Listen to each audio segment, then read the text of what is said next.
funniest scary stories string. This one is a tad longer than most of ours. It seems we're gonna jump into the stories very, very soon. This episode's the best of May and the best of June. Here comes the first story. Watch it, we dare you.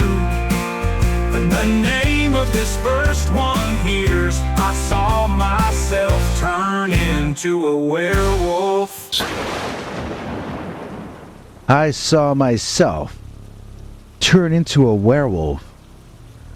Dear Scary Stories NYC, I am an old man, and I have had many adventures and learned many lessons. One lesson I learned was to never make enemies with a witch. When I was 20, I did just that, and as punishment, I was cursed with lycanthropy. In my case, it was a temporary affliction, but it was only luck that freed me. I'll explain it all, but please let me start from the beginning. When I was that age, 2 friends of mine and I liked to go around causing trouble. We'd pull little practical jokes like tying people's shoelaces together when they weren't looking, and we were general nuisances, but nobody ever got hurt and we were having a lot of laughs. That is, until one night, when we ran into this woman that our parents had told us to stay away from. The rumor was that she was a witch, but all I knew was that she seemed mean and glared at everyone. When we set out that night, we had no intentions of messing with her or anyone else. But when we stopped at the 7-Eleven to get some liquid refreshment, she was in there too, and she started talking loudly about how bad people drink bad drinks and do bad things. She was giving us dirty looks and talking about us as though we weren't there. We just sort of listened, amazed. It surprised us so much that we didn't even have any wisecracks in return for her insults. Once we were out of there and sitting in the woods drinking down some courage, though, we started to come up with all sorts of good responses that we should have said to her in person.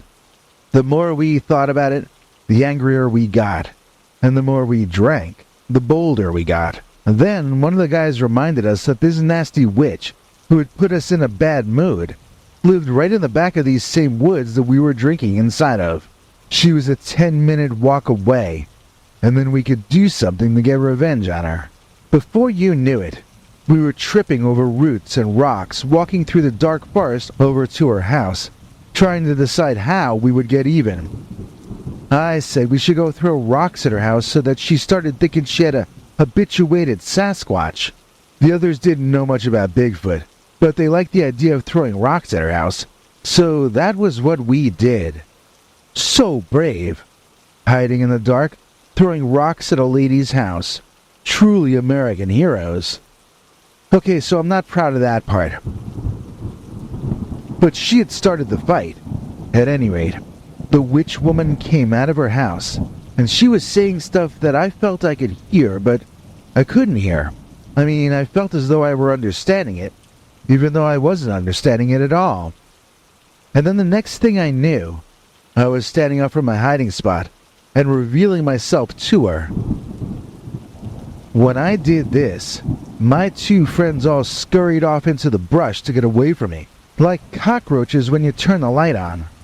The woman was looking crazier than I'd ever seen her, and she was saying all this stuff so fast that it was confusing me. It wasn't exactly like she held me in that position. I didn't feel like I was being forced to be there, but I just didn't do anything she didn't want me to do. I just felt like I should stand there and let her yell at me. She said I was cursed, but I didn't understand any of the rest of what she was saying. Then she went back inside her house, and I wandered away. My friends caught up with me and asked me why I stood up like an idiot. I couldn't really answer their question. I think my response was to ask them why they didn't stand up. It just seemed like a thing to do. I guess now looking back on it that she somehow compelled me to do that, but honestly at the time, it just seemed like what I wanted to do. It did not feel like I was being operated like a puppet. It felt more like she just convinced me somehow that I wanted to do what she wanted me to do. And what was so wrong about that? At any rate, We all shrugged it off to a weird experience with an old crazy person. Until, and I know this might sound cliched, but until the next full moon. I was staying home that night because I'd been feeling sick and weird all day. I'm glad I wasn't out when this happened. I was watching something on TV when I began to feel hot. It got worse, and I thought I was burning up. I was about to go to the bathroom and get aspirin when I caught a look at myself in the bedroom mirror, and it stopped me in my tracks. I had started growing hair, or really fur, from my face, and I don't mean I was growing a beard. I mean I saw fur on my cheeks, on my nose. While staring at my reflection, my fingertips began to ache, and I looked down to see my nails growing longer and harder. My mouth changed. My teeth grew longer. Even my skin darkened into a sort of a dark gray color. I tore my shirt off. It was happening all over. That witch really had cursed me. I was becoming a monster. Some kind of a werewolf. Not a kind of a werewolf that I had seen before in any movies or shows. But I'm not sure what else you would have called me. I felt like my life had just ended. I was going to do horrible things that night. I was going to become a true living monster. I slammed my room door shut and locked it. I pulled all my curtains closed on my windows. I couldn't lock myself in that room as I wished I could, but I could try to keep others from seeing what was happening to me. I jumped into bed and I pulled the covers over my head, as though that would help anything. I panicked. Was I going to go on a rampage? Was I going to kill my own parents? What was going to happen on that night? Mercifully, what happened on that night was that I fell asleep. I think the cover over my head caused the animal version of me to become bored, and the carbon monoxide I was probably breathing from my own breath all night helped me catch some Z's, no matter how stressed out the situation had caused me to become. When I woke up in the morning, I looked around the room to see nothing disturbed. Well, nothing more than usual. When I ran to the mirror, I saw my normal self. My fingernails were normal too. Everything was fine. The door was still locked to my room, and the curtains were still drawn shut, but there was no other evidence that it had all happened. Still, I was completely unnerved by all of this. I started to stay home at nights for a while after that, instead of hanging with the guys. I kept waiting for the second time the transformation would happen. I didn't want to be in public when it did. Then one day I was talking on the phone with one of the guys, and he mentioned that the old witch had passed on. They found her outside near her house, but she was not breathing. The coroner said it was natural causes. I started to wonder if that meant my curse had been lifted. I couldn't be sure it was, not back then, but I began to hope. I've never transformed a second time, so now as an old man looking back on my life, I can safely say that the curse of the werewolf died with that crazy witch woman. I must be the luckiest werewolf that ever lived. I only had to transform one time, and I never had to kill anyone or anything.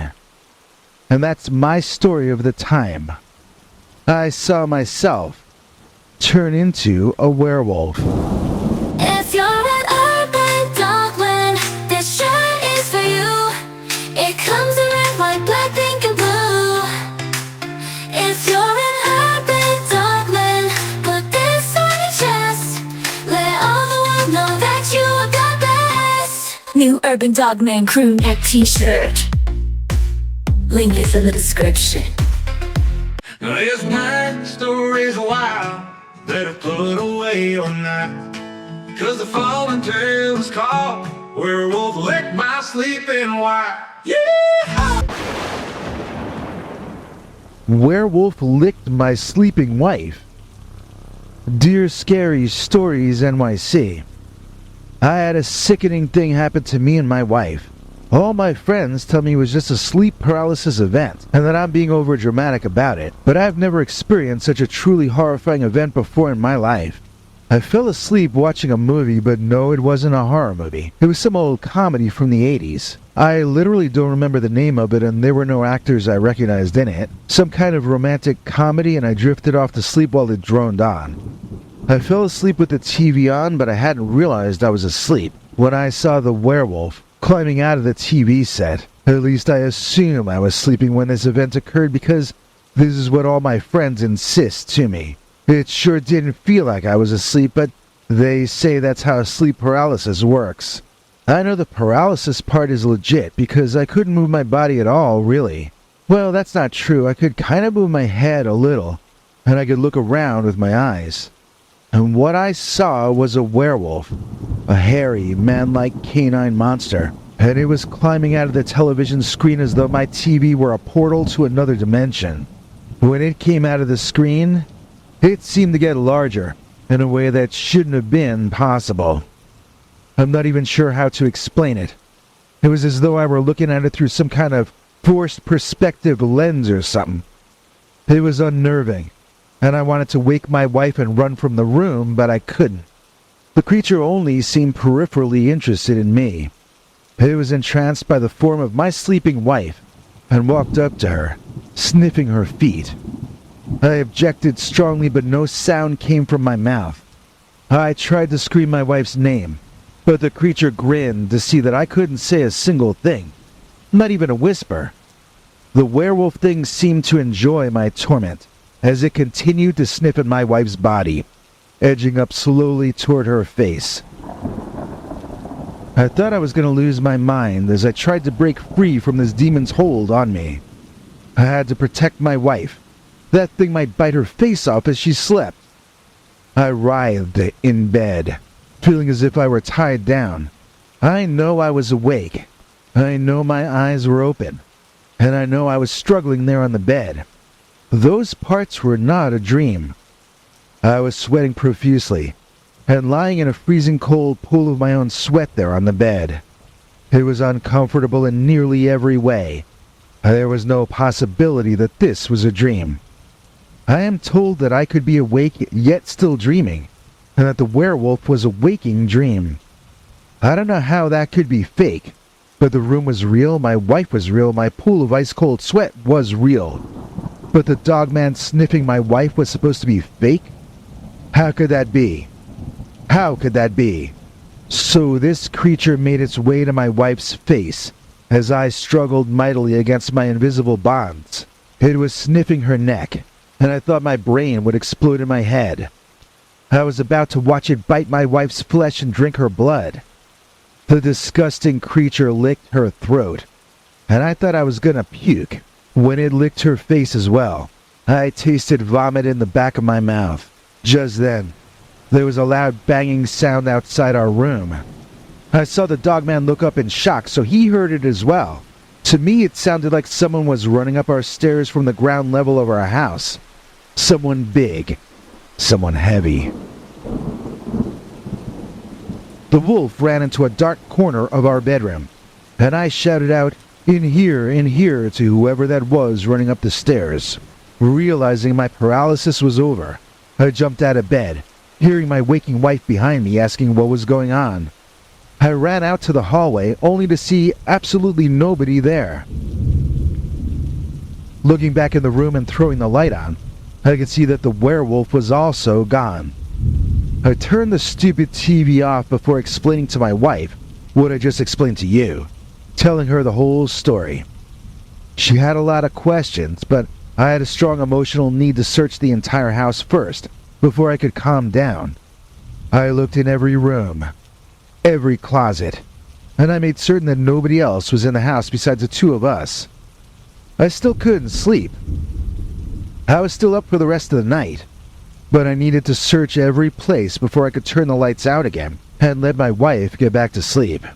I understand what sleep paralysis is supposed to be, but I don't see how I could have just dreamed this event. It seemed real the entire time it was happening, and the idea that it was my own mind preventing me from stopping that monster makes less sense to me than thinking it was that monster who held me still somehow, because he wanted to smell and lick my wife. Now, I want to protect my wife at a very core level, I do not want terrible things to happen to her in her sleep. So why would my own mind hold me down and prevent me from protecting her? And if it was just a dream, who or what was that banging on the stairs which scared the monster off? Does one really need to be protected from sleep paralysis? No, but one does need to be saved from interdimensional supernatural werewolves who come through the TV screen portal and invade your bedroom to lick your wife's face. Now that we need divine protection from. And that was what I heard running up the stairs. That werewolf and I both heard it. My wife laughs at me, but our bedroom is now filled with holy symbols from world religions. I have crosses and pictures of Jesus and Mary. I have protection spells. I've got Vishnu. I've got Buddha. I don't know if any of these traditions are more correct than any of the others, but I'm not going to hedge my bets. If it's holy, it goes in our bedroom. So far it's worked, and I haven't had a repeat case of the TV monster. I pray before bed every night to protect my wife and myself, and I pray that my prayers are heard. We've saged the house. We'll try anything. I don't ever want to be able to say again that the bedroom invader werewolf licked my sleeping wife. The giant werewolf spirit. Dear Scary Stories NYC. The closest thing to a cryptid story in our family is the one my grandfather told me about how the werewolf is actually the spirit of nature. He told us he saw one when he was a young man, on his own, working cattle back in the mid-20th century in Nebraska. I looked at a map, and Nebraska is 2 states over to the west of Wisconsin, and sort of 3 states north of Louisiana, so it's not really near any known dogman hotspots. And this wasn't really a sighting of any known kind of a dogman. This was something my grandfather himself called a great spirit. We don't have native blood ourselves as far as I know, but several of the other cowboys who worked on horseback with my grandfather in those days were native. I think he got that term and his ideas from them, possibly, but I never asked him directly about that. What he told me was this story. His employers had been urging him and the others to drive the cattle north, to dine on the fine grasses that were over there. The problem was, we were talking about an area that was partially privately owned and partially considered sacred to the local native people. These workers didn't want to follow their orders, and Grandpa and the others said so. It didn't matter though. It was either do what they were asked to do or lose their work. So on their way begrudgingly driving the cattle north, a great wind picked up, and dirt and sand was flying at everyone's eyes and noses. The men tied handkerchiefs over their faces as well as they could, then went to work keeping the animals from stampeding back to where they had already come from. It soon became impossible to control the beasts at all, however, when a dark shadow appeared in the sandstorm of swirling air and dirt behind them.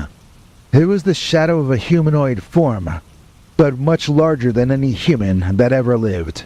It sent the cows into an insane stampede, and the men had little choice but to join. They couldn't stop these cows, but they had to keep them within sight and follow them, hoping to be able to regain control after they had tired themselves out, and calm down again. Grandpa said it might have stood on 2 legs, but this was not your standard fee-fi-fo-fum kind of a giant. This one was far closer to a King Kong sort of a giant. It stood many men in height, and no features were discernible, other than its silhouette of a furry man with tall dog ears, and the 2 glowing amber eyes in the middle of that canine cranium. This was the King Kong of Werewolves and Dogmen, that's what it was. I remember being skeptical at first when I heard this as a kid, and I asked if a creature existed that was that large. Wouldn't it be noticeable to all of us? I mean, it would be too large to hide itself very well, and we'd all know about it pretty soon. My grandfather agreed that if such an animal existed, this would be the case. But he did not think this was an ordinary animal. He didn't think it had a home and a mate and a tribe or a pack. He thought this was a spirit of nature that only chose the form it chose for its own reasons, which are beyond man's power to know. It had the power to end them all if it wanted to, just as any large animal would. But it also had the power to drive a person insane. And that proved it was something either super science or super nature, or one or the other.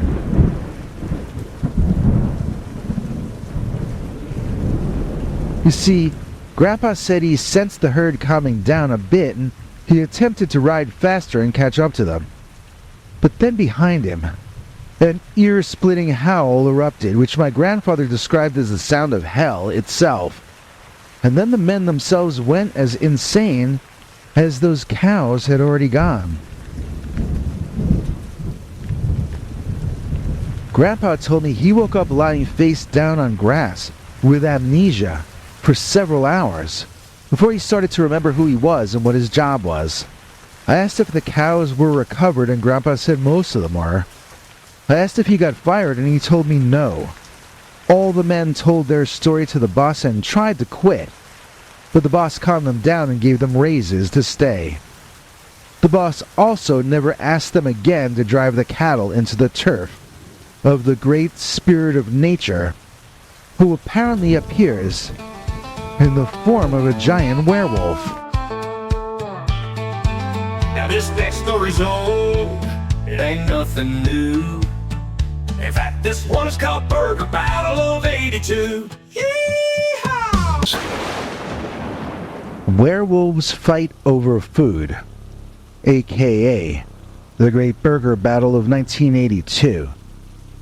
Dear Scary Stories NYC, I got a couple of stories you might find interesting that are spaced years apart. The first one sometimes makes people laugh when I tell it, but it wasn't funny when it happened. The second one couldn't really happen without the first one, and both involve werewolves or dogmen or, well, you decide yourself. This first one is one of those stories that are going to get people leaving rude comments about how it couldn't possibly be true. It's not really that strange a concept, animals fighting over food, but because of the location this happened to me in, people sometimes laugh and scoff. I've told this story about 100 times, and I swear about 85 or 90 of those times, some smart mouth tells me I'm making up the story to get attention. Either that or they say there must have been psychoactive mushrooms in those burgers I was eating that night.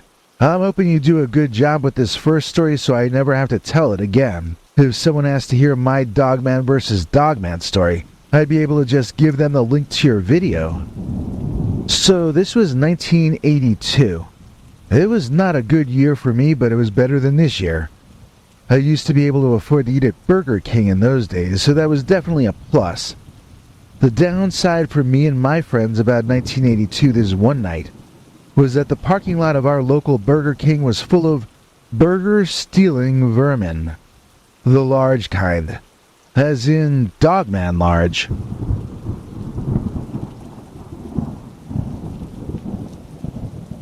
We had just started eating our burgers, and we were standing outside my friend's car in the parking lot, chatting and enjoying the cool night air, when we heard a low growl coming from the shadows.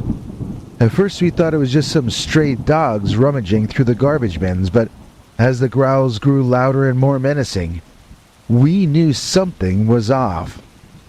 Out of the darkness emerged two massive figures, their fur bristling under the dim streetlights. They stood on their hind legs, towering over us with glowing eyes fixated on the bags of leftovers by our feet. These were no ordinary dogs. These were dogmen, ancient creatures of folklore that were said to roam the Midwestern woods in search of food.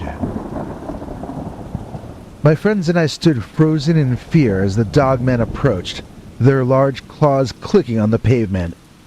Without warning, they lunged toward us, teeth bared, and snarling ferociously. In a panic, we scrambled to the other side of the car to put something between us and those monsters. As we stood frozen in disbelief, one of the dogmen grabbed some of the food, and then the other one tried to grab it from him. The food went flying all over the parking lot, and the two massive dogmen circled that food and each other, growling low and deep. The scent of grease and charred meat hung heavy in the air, mixing with the musky odors of sweat and fur. Their eyes locked in a primal challenge, sparks of intelligence shining through the beastly facade. I could see the tension in their sinewy muscles, coiled, ready to spring into action at any moment. The night was eerily silent, save for the occasional rustle of leaves in the cool autumn breeze. My friends and I dared not move, not wanting to draw attention to ourselves and risk becoming dessert to their dinner. One of the dogmen tried to bite the other, jaws snapping shut just inches from the other's throat. A guttural snarl erupted from deep within its chest as it twisted away from the lethal strike. The second dogman retaliated with a swipe of its claws, barely missing its opponent's flank. Their movements were a blur of fur and fangs, each one trying to gain the upper hand in this brutal skirmish over French fries and a Whopper. I could feel the primal energy emanating from them, a raw power that made my heart race with a mix of terror and awe. The night seemed to stretch on endlessly as the two dogmen continued their vicious dance, neither willing to back down from the other. Suddenly a loud crash echoed through the empty parking lot, causing both creatures to pause for a fleeting moment. We turned our heads to see the source of the noise, and we saw a third dogman emerge from the shadows, far larger and more imposing than the first two. Its eyes glowed with an otherworldly intensity as it assessed the situation before joining the fray. Well, not only did that huge 15-foot-tall monster dogman scare the two smaller ones away, but he scared us back into the car and out of that lot. Werewolves were the main topic among me and my friends for the rest of that summer. For Christmas that year, one of my uncles bought me a book called The Book of the Werewolves, which dates all the way back to the 1800s. At first I was excited to have it, but it's filled with words like thither and yon, and I was sort of lazy-minded in those days. I did like werewolves, but not enough to read a book from 1865 about them, apparently. Also, I kinda just didn't believe in werewolves. I thought that what we had seen were animals of some kind that science hadn't cataloged yet. I didn't think they were Lon Chaney Jr., you know? Fast forward about 34 years, and now I'm a father with a 19-year-old daughter who is taking a year off to, quote, find herself, unquote, before either going to college or entering the workforce. Now, what year did this happen in again? I think 2003 or 2004. So in those days, my wife and I had a room full of bookshelves where we both had all our books we had bought or been given in our lives. And it was actually a nice place for the family to gather as the kids were growing up. It felt like a library room in a mansion because we found nice old antique bookcases and comfortable antique furniture for the room. We didn't have any fireplaces in that house, but on Christmas we'd watch the Yule log burn on TV in that room, and it was very cozy. So when I went into that library one day, and I found my 19-year-old girl with her head in that old Book of the Werewolves that my uncle had given me over 30 years prior, I did not get a cozy feeling. In fact, a shiver ran through me. I don't know why, but I immediately knew this was not a good development. Now, I had only skimmed the book in my time, to be honest, but my daughter, let's just call her Jane. Jane was already more than halfway through that thing. It's hard to explain why, but when I found 19-year-old Jane in our family library reading my old copy of the Book of the Werewolves by Sabine Baring Gould, I felt incredibly uneasy and I knew something was wrong. The book itself was written by a religious Christian priest and is not evil. Obviously, neither is my daughter, so I wondered what brought about my feeling of unease. It would take some time to discover that my dread was well-founded, and my intuition was very on target. I wouldn't come to understand for some time, but my lovely daughter, who we're calling Jane, had already started to become a werewolf. Jane was so engrossed in the book that she didn't notice me entering the room. Her eyes were fixated on the pages, her expression a mix of fascination and apprehension. As I approached her, she finally looked up, a sheepish smile tugging at the corners of her lips. "Dad, I know this seems strange," she began, her voice hesitant. But there's something about this book. It's like it's speaking to me in a way I can't explain. I studied her face, searching for any signs of mischief or deceit, but all I found was sincerity and a hint of fear lurking in her eyes. Taking a deep breath, I sat down next to my daughter and I gently took her hand. Jane, whatever is happening to you, I'm willing to face it together with you. Little did I know that our lives were about to change in ways that we could never have imagined. As I've already detailed here earlier, I had seen multiple dogmen in that one incident in 1982, but I did not actually believe in werewolves. So I wasn't sure what I felt uneasy about, but I was certain it wasn't a fear of my daughter becoming something that I didn't even believe in. Jane started hanging out with a very singular set of boys. Men, I should call them. Their beards were thicker than I could grow mine. I referred to them as the Unibrow Gang, but Jane did not find that joke very funny. Jane's behavior over the next few months began to change in drastic ways after she fell under the spell of these bearded young unibrow men. They seemed to have an unspoken hold over her. Jane's once vibrant personality dimmed, overshadowed by a newfound intensity in her gaze, at least whenever she was with them. I watched from a distance, unable to shake off the unsettling feeling that gripped me. One fateful night, as the full moon beamed down with an almost palpable intensity, I followed Jane deep into the woods where the Unibrow Gang had led her. Hidden among the trees, I witnessed a scene that chilled me to the core. The men began to chant, in a language that I did not recognize, their voices rising in eerie harmony, as Jane stood in the center of them, her eyes gleaming with a kind of electric insanity. Before my disbelieving eyes, Jane's form began to shift and contort, her bones apparently cracking and reshaping beneath her skin. She didn't change all at once. It was a very gradual thing. I wondered as I watched if I was being hypnotized, but I was hiding in the bushes. I knew I couldn't be mesmerized. I didn't understand what I was seeing, but I told myself that whatever this is, it must be really happening. One of the most confusing parts of the transformation was that it would happen and unhappen and then happen again. I saw my daughter's lovely nose become a dog nose, but when I focused on her face, I could still somehow see her human nose as well. And then I saw both at once, her dog nose and her human nose, but at the same time. Sounds like a hallucination, right? I thought so too. But I could hear my daughter's groans of unhappiness and discomfort as this process continued, and the men chanted and sang in monotone. I could spend all day telling you about the unnatural amber light that began to glow from my poor daughter's eyes. They were normally a lovely brown color, but now shone with an otherworldly glow that human eyes simply can't have. It was as if a piece of the moon had been captured within her gaze, casting an eerie light upon the surrounding trees. The Unibrow Gang seemed unfazed by this transformation, their chanting growing louder and more urgent as Jane's body continued to shift between human and beast. Unable to tear my eyes away, I watched in horror as fur sprouted from her skin, her limbs elongating into a more animal form.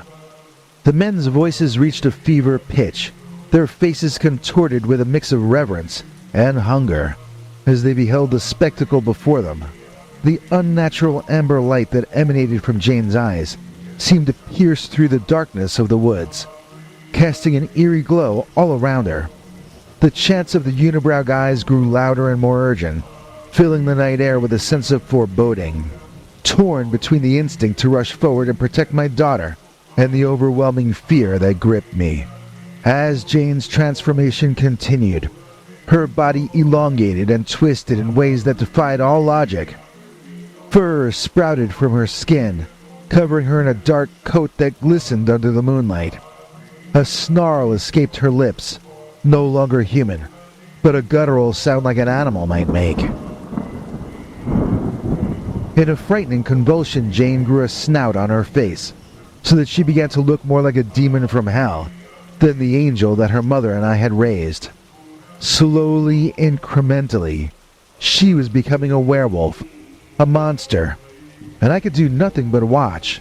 Let me describe in detail what it feels like to see this happening to your beloved daughter. The pain that tore through my heart as I witnessed my daughter's transformation was unlike anything I'd ever experienced. It was a mixture of disbelief, horror, and an overwhelming sense of helplessness. The very essence of who Jane was seemed to be slipping away, being replaced by a creature I couldn't even begin to comprehend. Tears welled up in my eyes as I struggled to come to terms with the impossible reality that was unfolding before me. My daughter turned to the side, and for the first time, my eyes beheld the profile of a hellhound, a werewolf, and it was the face of my own daughter. She looked like she was changing species, like she was becoming one of those animals I had seen fighting with each other over a Whopper and getting burger sauce all over their fur. She had become something less than human. She was giving up all the gifts that God bestows upon us. And now I was watching her devolve into some kind of a furry beast woman. I sobbed, but as quietly as I could. If those young men discovered me in those bushes, I couldn't be sure they wouldn't end both me and my daughter. Instead, I was forced to sit still and watch the next phase in my daughter Jane's painfully slow transformation into a female werewolf. As Jane's transformation progressed, her limbs elongated and her fingers morphed into long clawed appendages. Her once lustrous hair turned coarse and bristly, matching the dark fur that now covered her body in a sinister shroud.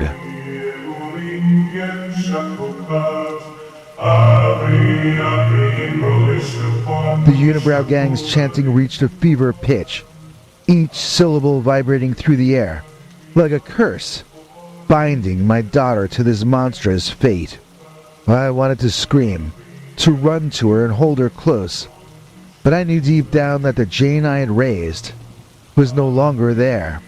In her place stood a creature of nightmares, a being torn between human emotion and primal instinct. Her body bulked up, muscles shifting beneath her fur-covered skin. Her human features faded further into the background, replaced by the primal essence of the werewolf she was becoming. The unibrow gang's chants reached a crescendo, their voices rising in an otherworldly chorus, filling the dense forest.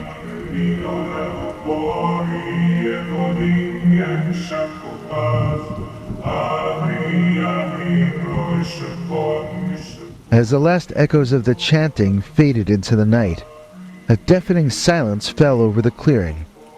The unibrow guys watched with a mixture of awe and reverence as Jane, now fully transformed into a werewolf, let out a bone-chilling howl that pierced the stillness of the night. Her amber eyes, once filled with human warmth and emotion, now gleamed with a feral intensity that betrayed the predatory instincts lurking within. The moonlight bathed her in an ethereal glow, casting long shadows that danced around her towering form.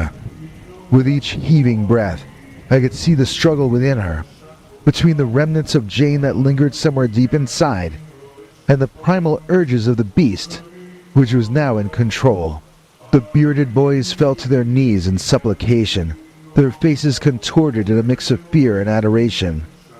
They had summoned this nightmare from the depths of the underworld, a creature of darkness and chaos, and now they were at its mercy. As for me, I hid, frozen in shock, my heart pounding in my chest as I witnessed the unthinkable. My daughter, once a loving and caring individual, was now a creature of the night, a predator among us. The full moon continued to cast its haunting glow upon the scene before me, as if whispering its approval of the terrible transformation which I had witnessed taking place. The air was thick with the scent of fear and desperation, and it hung heavy in that forest. I didn't know what to do or how to react, my mind racing with 1,000 different thoughts and emotions. In the distance I heard the howls of other werewolves, a sound that echoed through the woods endlessly. I wanted to run into that clearing and save my daughter, but I would be trying to save her from her own decisions. And that isn't really something a parent can do. Not once your child is an adult, anyway. It's been almost 10 years since that night. My daughter is still pursuing this path in her life, and we've grown more and more distant. Honestly, I hate to say it, but I'm scared of her. She frightens me. She tells me that she would never hurt me or her mother, but hasn't she already? It's hard for either one of us to put our feelings into words since our daughter chose to become a werewolf. And so what started as a cryptid sighting of multiple dogmen ends with me realizing that my own daughter chose to become one of those animals. What kind of upbringing did we give her? All I know is we love her brothers and their families 10 times as much, now that we know what it's like to lose someone that you thought would always be there. I used to think of cryptids and werewolves as a fun hobby. It's gotten way too personal lately though, and so I felt compelled to write you this email. I hope you use it, and if you do, thank you for giving me this platform to get this off my chest.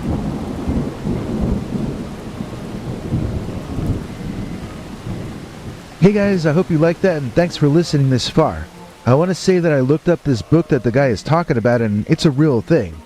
It's called The Book of the Werewolves by Sabine Baring-Gould from 1865, and we've got a link to snag a deluxe copy of it from Barnes & Noble in the description of this video. If you use that link, you help out this channel, so please consider it. This is the book that was used for research by the guy who wrote the original Wolfman movie with Lon Chaney. This was the book written by a studious priest that launched the modern English-speaking world's fascination with werewolves. Yes, it does have some thithers and yawns in there, but I think you can still understand it. And it's written in a very entertaining anecdotal storyteller's style. And now it's time for your old pal Bigfoot to announce today's executive producer. Biggie? Better than that other Hamilton over on Broadway is Catherine Hamilton driving down the roadway. Please join us in thanking Catherine Hamilton, who recently rejoined our channel memberships at the $7 level, just in time to see our recent 4 days in a row of secret, uncensored, scary dogmen and werewolf stories. Fake magazine is before my time, maybe before yours. I think it was a favorite of my great-grandpa. But I like werewolves, and this one has 10. So settle back and have some fun and satisfy your yen. Yeah! 10 different werewolf legends according to Fate magazine.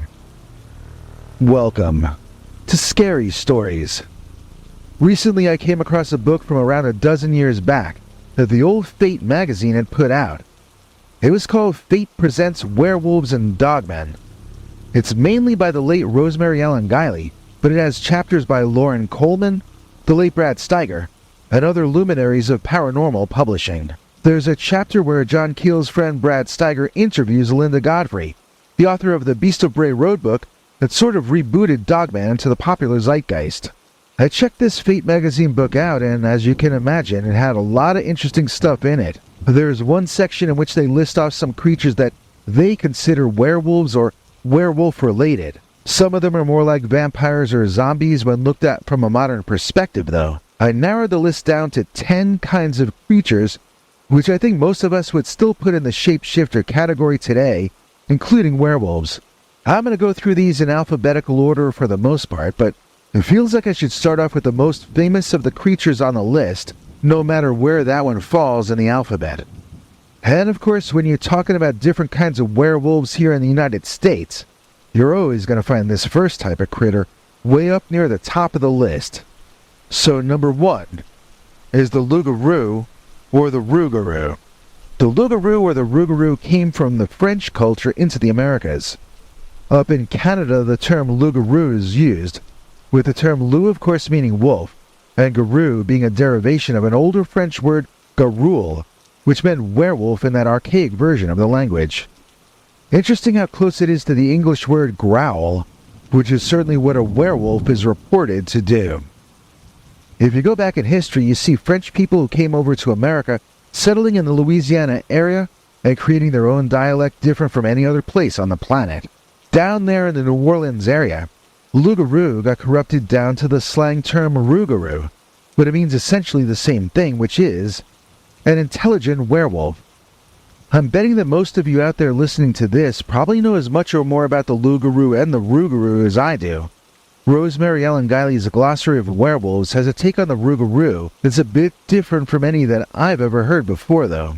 In her blurb on the legends surrounding the Lugaroo, she tells us that a Lugaroo who gets injured while transformed will instantly revert back to its human form. The person who injured the Lugaroo, however, that person now becomes the Lugaroo instead, and they have to remain a Lugaroo for 101 days. If they tell anyone what's happened to them, then they become the Lugaroo permanently. So this is a shameful thing, and it needs to be kept secret. If you're a Lugaroo and you don't want to be, keep your mouth shut, and try to write it out.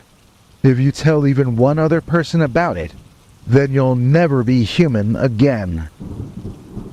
Unless someone injures you, of course. Then you revert to human form and the other person must remain a Lugaroo for 101 days. Unless they tell someone about it or unless someone injures them. And in those cases, well, you get my point.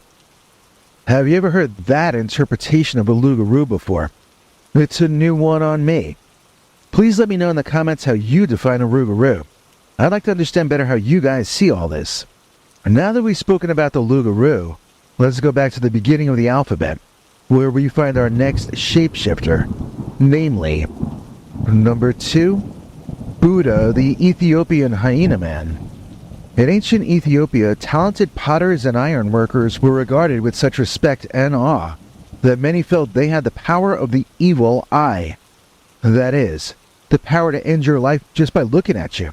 In addition, these craftsmen were regarded as so mysterious by the regular folk that people even said they had the ability to shapeshift into werewolves and other half-human, half-animal creatures. When they did this, they were called a Buddha, but not in the sense of Buddha the wise teacher. In English, this Buddha is generally spelled B-U-D-A and tends to be represented visually as a sort of hyena-headed wolfman, or a hyena man. Buddhas wore unique earrings which were said to be found sometimes in the ears of trapped hyenas. One major difference between the Buddha and any other kind of shapeshifter I'm aware of is that the Buddha only transformed one day each year. Number 3. The Lularoo. Similar in many ways to the Lugaroo, the Lularoo was a Frenchman afflicted with some kind of transformational disease which he had no control over. This is a very old legend, and you can tell that in a couple of distinct ways. First of all, it was said that you were more likely to become a Lularoo if your parents were unmarried. Second of all, when the illness or possession overtook you, then you would jump out of the window of your cottage, run to the nearest water well, leap inside, and have yourself a meeting with the devil himself. Noting that you were a Lularoo, Satan would grant you a free goat skin. Then you would climb out of that well, become a hellish goat man, and roam the countryside eating dogs. I'm not sure why dogs, but the legend is specific about that. The hellish goat man beast would swallow entire limbs whole, like a snake or something. And when it became human again, well, I don't want to gross you out if you're eating dinner, but let's just say nothing that was eaten was very well digested. Now, in werewolf lore, you become harder to kill when you're the beast man. Not so in Lularoo lore. In fact, if you got injured in any way by a human while in the goat man form, you would immediately turn back into yourself, be recognized, and bring down shame. Not just on yourself, but on your entire family. This is not a creature you really want to be transformed into. Yeah, the Lularoo is among the creepiest, most disgusting, and most overly complicated of all the shapeshifter legends, to be certain. Number 4. The Oboro, the Russian tree stabber. In Russia, in the old days, it was said that you could choose to transform yourself into a werewolf, a specific kind of a werewolf, called an Oboro. The first step was to go into the woods and find a tree that had been cut down and left lying there. Now, I'm not sure why someone would cut a tree down in the woods, unless he was planning on using that wood for something, so I'm a bit confused right off the bat. Maybe there were mad woodsmen in Russia back in the old days. In any case, let's say you found yourself a nice tree trunk chopped down in the middle of the woods. What do you do next? Well, you take out your trusty copper knife, right? And you stab that fallen tree trunk with the copper knife. Then you walk around the tree, reciting an incantation. I'll read you Fate's translation or part of it, but I imagine that it probably rhymed back in the original Russian. So here is some of it. On the sea, on the ocean, on the island, on Bujan, on the empty pasture gleams the moon. Moon, moon, gold-horned moon, check the flight of bullets, blunt the hunter's knives, break the shepherd's cudgels, cast wild fear upon all cattle, on men, on all creeping things, that they may not catch the grey wolf, that they may not rend his warm skin. My word is binding, more binding than sleep, more binding than the promise of a hero. Then after you finish reciting that, you jump over the fallen tree 3 times.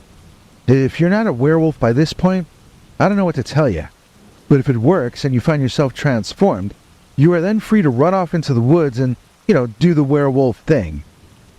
Number 5. The Reuvenersch, the Romany werewolf. The American interpretation of the werewolf was writ large in the 1940 Lon Chaney Jr. movie The Wolfman, and the Romany or Gypsy people were part of the legend right from the start.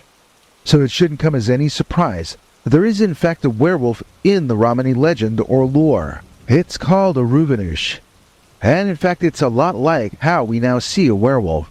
It's a human that transforms into a ravenous beast, often because they have been enchanted by a witch, or perhaps because they themselves are a witch. Fate tells us a Reuvenersch story from the late 1800s and claims it is true. I'm unclear what their documentation is on this one, and I think in fact this might be a good subject for me to base a future episode on, if I can dig up anything more on this case.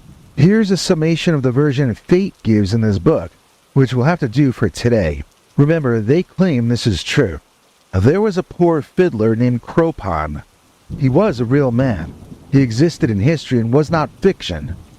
Kropon was married to a woman named Torej. So far these seem to be documented facts, but it gets crazy super fast, so I hope you have your seatbelts buckled. Okay, Kropon the husband started noticing that when he would wake up in the night, sometimes his wife Torej would be missing. Needless to say, he began to suspect he was being cheated on. He tried to stay awake and follow his wife when she left the cottage in the night, but she would easily lose him in the woods every time. Finally, one morning, Kropon caught sight of Torej returning home. She was in werewolf form, and she was bringing with her an animal she had taken down. Kropon watched his wife return to human form and begin butchering the meat for their lunch and dinner. Now, Kropon remained silent, unsure of what he should do about any of this. He was a poor fiddler. He could barely afford bread, which along with eggs, was throughout human history traditionally the cheapest food in the world for poor people to subsist on, until about 3 years ago. His wife was bringing him free meat. He wasn't sure he should actually complain about that. In fact, Torej brought home so much meat that Kropon started selling the meat that they couldn't eat themselves. Soon the couple was not poor any longer. Kropon opened a restaurant and inn, selling meals at a cheaper price than anyone else could afford to sell them. Things went well for a while, but a werewolf left unchecked will get increasingly greedy, and soon the villagers began to accuse the couple of being monsters. Here's where the story sort of goes off the rails, and I wonder what really happened. So this is allegedly a historical set of events.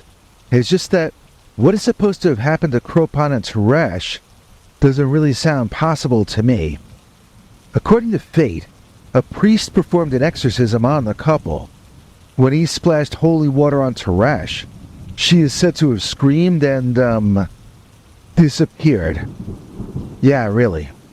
So whatever happened to Torej, the villagers pounced upon Kropon, and they ended him.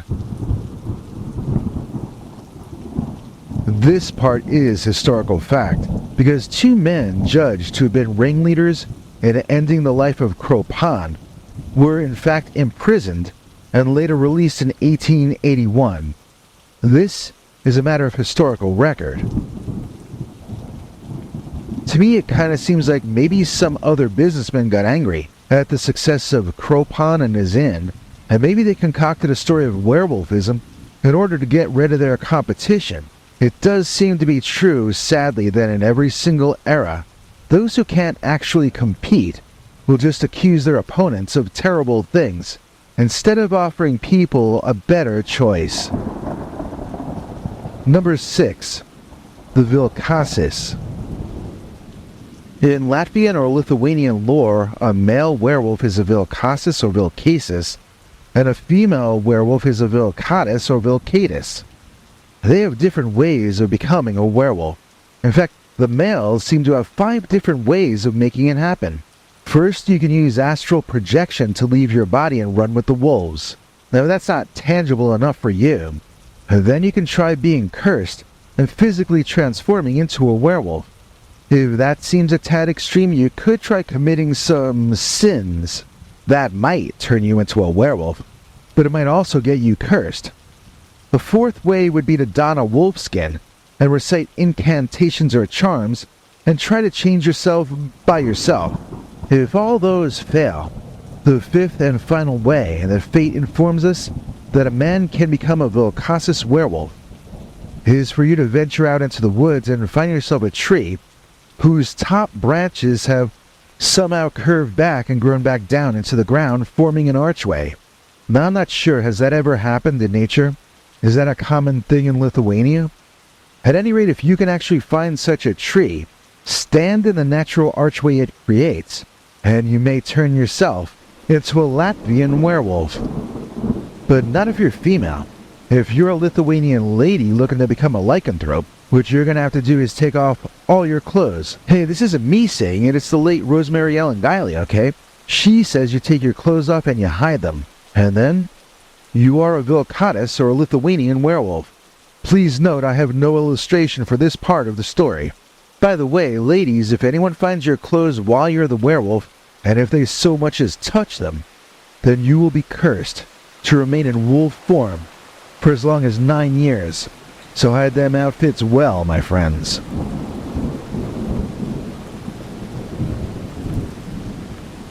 Number 7. The Volkolak. The Volkolak is a West Slavic werewolf. And it seems that the Volkolak was mainly known from one famous folktale about a Volkolak who had 9 daughters.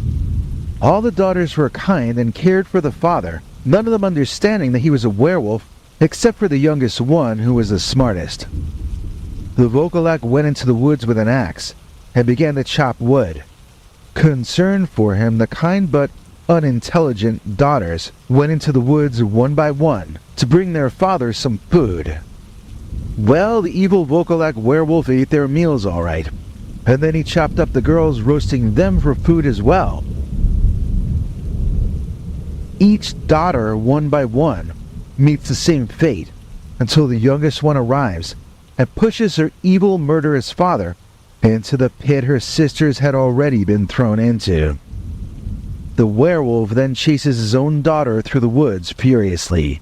She hides in some haystacks, and while the wolf tears them apart looking for her, she makes her escape. Soon a king is hunting in those same woods that she's hiding in. Finding he loves her at once, the king marries the Volkolak's daughter. The couple are happy for years and they have 2 sons together. One night, years later, the Volkolak figures that his daughter has married the king. Jealous and vengeful, he convinces the castle guards that he is a poor beggar, and they allow him to sleep in a corner of the castle for the night. Under the cover of darkness, the Volkolak sneaks in and ends the lives of his own royal grandsons. Heartbroken and furious, the king kicks his queen out of the castle, into the woods where he first found her. There she meets a beggar, who shows her a lizard with curative powers. The queen uses these powers to bring her sons back to life, and then the king forgives her and takes her back. Once again, the evil Volkolak hears that his daughter is happy, And once again, he wants to ruin everything for her. He goes to the castle and tries the same trick as last time, but this time the guards recognize and remember him. He's brought before the king, where he confesses to all his crimes. The king orders him punished, but the local DA lets him off and oh no wait, that didn't happen. What happened was the king had the werewolf tied to a wagon, see? Then he had the wagon brought to the top of a tall cliff, see? And you could probably guess what happened next to that wagon and to the Vogelak werewolf. And as you might have also guessed, the king, the queen, and their reanimated sons lived happily ever after. At number 8, the Vlokoslak. Not the Vogelak, the Vlokoslak. We are now talking about Serbian werewolves who are also vampires. They like to gather in the woods in winter. Sometimes they take their wolf skins off, and then they really party. If anyone finds their skins while they're off and burns them, the Vlokoslaks will all become normal men once again. Number 9, the were-eolves. Okay, since it seems that a lot of the werewolf mythology derives from older vampire mythology, sometimes these same terms over centuries kind of come to mean variations on each other, at least during different periods. In this case, the Greek term were-eolves is one of these words. It's actually the oldest Greek word meaning vampire, and yet it was handed down from an earlier Bulgarian term varkolak, which in fact means werewolf. So were-eolves might be vampires or they might be werewolves, depending on the period and the storyteller. But one thing is for certain, if you are a were-eolves werewolf in life, then you are certain to return as a were-eolves vampire after death. And now, our final werewolf type of the world according to Fate magazine's book, number 10, the Wokolak. The Wokolak is a white Russian werewolf who became the way he is because he angered the devil himself. I'm not sure we have any corresponding myths to this in the West. It's a pretty distinctly Russian legend. I'm not sure what a Russian man had to do in those days to make Satan mad, but once they did, they would find themselves transformed into a wolf, but still possessing their own mind.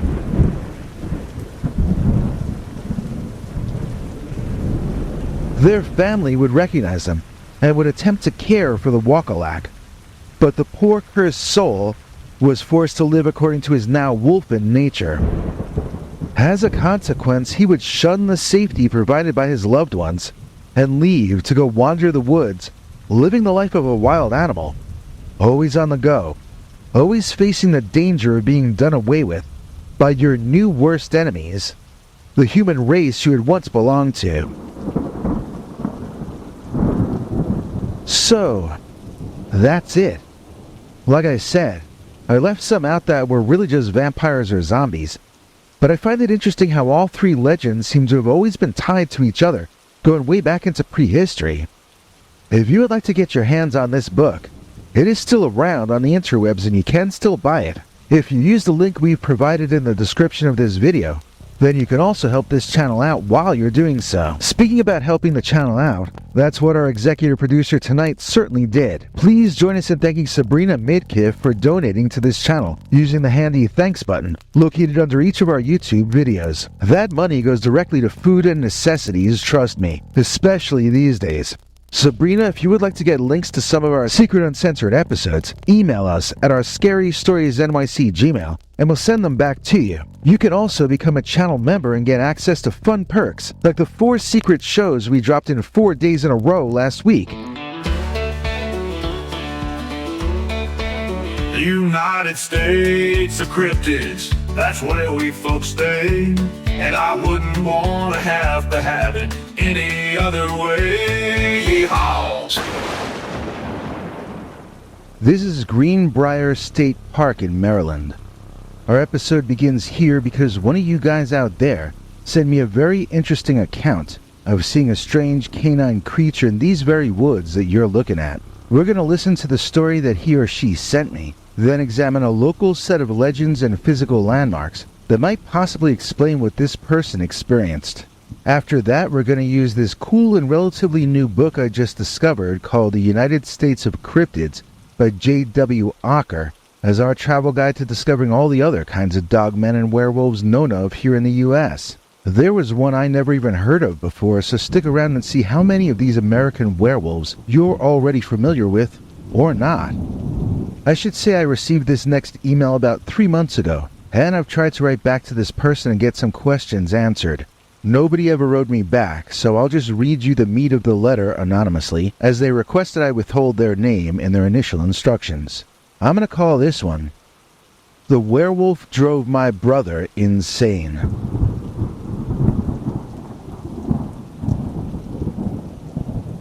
Dear Scary Stories NYC, I have a story that I think might be about the Dogman. It didn't happen in Wisconsin or Michigan, though. This was in Greenbrier State Park in Maryland. I'm not from that area, really. I was visiting my older brother, Craig, who had moved to West Virginia, and he took me camping in Maryland. We had grown up together in Minnesota, but after his tour in the Army, he settled in West Virginia where he and some of his buddies from the service started their own business, and they seemed to be on the path to great fortune. So this was the 1980s, and I don't remember a lot of the details about that trip, except that we were having a lot of fun, camping at night and hiking to a new camping location during the days. I feel like we were out there at least a week, probably more, but honestly, the only part I remember in great and specific detail is the part where we saw that dark black thing. If Craig hadn't been there with me, I probably would have thought I was dreaming or hallucinating. It was toward the later end of the afternoon, and it had started to get a bit dark under the tree cover, so we were looking for a spot to set up camp. We were hoping to find a clearing in the woods so we could get a campfire going, but we seemed to be off trail in dense summer woods. We were talking about mundane stuff, like did we have enough trail mix to satisfy our hunger, or did we really need a campfire? You know, boring detail kind of stuff like that, when all of a sudden, there was this dark shape moving around and making noise in the trees ahead of us. At first we could only hear him, but eventually we understood that he or it was darting from behind one tree to behind another one, making whatever it was harder to notice. Once we were focused in on where to look, we both still found it hard to see what we were seeing. It both looked like it was there and it wasn't there. Or I guess what I mean to say is, I saw the shadow of a beast, but I didn't always see the beast that was creating the shadow. It was a dog or wolf-like thing, but bigger than it should have been, like the size of a pony. Craig told me to stay perfectly still and try not to make eye contact with it. At first that was no issue because I couldn't even tell if the dark, shadowy creature had eyes. But then it walked out of the woods and stood directly in front of us, maybe 40 or 50 feet away. It was a pitch-black giant wolf, tall enough for a jockey to ride, and had bright red light reflecting off its eyes, making it look like a monster from a horror movie. My brother tried to say something calming to it, the kind of thing you say to a dog that you want to be cool and stay calm. The wolf had sort of looked confused and uneasy, until my brother spoke soothingly to it. Then it bared its teeth, widened its eyes even further, and reared back up onto its hind legs, waving its claws out in front of it. I could see the teeth, and I could see the eyes, but the body still pretty much looked only like shadow to me, like a sort of a three-dimensional moving shadow. I pulled out the little flashlight I used to carry, and I flashed it at the upright dog, who towered over me on his back legs. The light illuminated nothing. Even if his fur were as black as possible, I still should have been able to see something other than just his silhouette. Nevertheless, I did not. I saw blackness in the shape of a canine, and that's all. When the beast dropped back down to all fours and made a little bluff charge at us, I freaked and threw my flashlight at the thing, but it went right through the creature. I tried to tell myself that I just missed when I threw it, but Craig later corrected me and said he saw the light get swallowed by the darkness of the beast's body. And then he saw it come out the other side. After this happened, Craig hit my shoulder and we both ran. I didn't know where we were running to, and I don't think Craig knew either. Those were the days before cell phones, before GPS, and so we had to keep each other within visual range, or else risk getting completely lost. I could hear the huge dog pursuing me through the brush, and I was crying. Then I tripped over something and made a harsh crash landing on hard ground. I turned around belly up in time to see the red-eyed shadow beast leaping into the air, about to land on top of me and end my story permanently. But then my brother Craig was in my peripheral vision, leaping himself, attempting to intercept the dogman before his claws and teeth had a chance to dig into me. Except that when Craig and that dogman slammed into each other, Craig just kept on flying forward, as if he were passing through a puff of smoke. And the puff of black smoke that had been the dogman just seconds prior evaporated right in front of my eyes. Soon it was just me and Craig, nobody else. We got up and dusted ourselves off. Then I started to notice the forest making its usual sounds again. I hadn't even noticed that it had gone silent when the black dogs showed up, but it had. We were spooked, and we kept hiking after dark to get away from that area before settling in for the night. Craig had been the kind of person who did not believe in ghosts or the supernatural. Heck, he had been an atheist. He didn't believe in God or anything except hard work. The rest of that night, he kept talking about how we had been chased by a ghost. He couldn't believe it, but he kept repeating it, over and over. And when we got back to the human world, he was still talking about it. He wasn't the same man who had gone into that forest with me. All of his sense of confidence that he had the world figured out had been stripped away from him. I won't say that the dogman was the only thing that sent my brother down a bad path, but I do think he was the initial trigger. Once my brother knew ghosts were real, he wondered what else he had been wrong about. He became indecisive at first, and sort of superstitious and fearful second. He ended up being cut out of the business he had helped start, and he spent some time in a mental health facility that was later closed down. He came to live with me after they released all the patients, and he seemed just like himself at first. He was fine when chatting, but he was no longer able to do normal everyday things that you need to be able to do if you want to pull your life together. One day I found he had left, leaving a note accusing me of plotting against him, which I never would have done. For years I didn't even know where he was. I do know now, but I don't have plans to attempt to contact him. I think I would only disturb him further. He's an old man now, we both are. I was talking to the son of a friend of mine, and he said that maybe what we encountered was a dogman that came through from another reality. Only maybe it never fully came through the portal, so that it was only partially physical. I was wondering if anyone in your audience might have any idea what that was. For me, it was just one really messed up night. But for my brother, it was the beginning of the end. Because that werewolf drove my brother insane.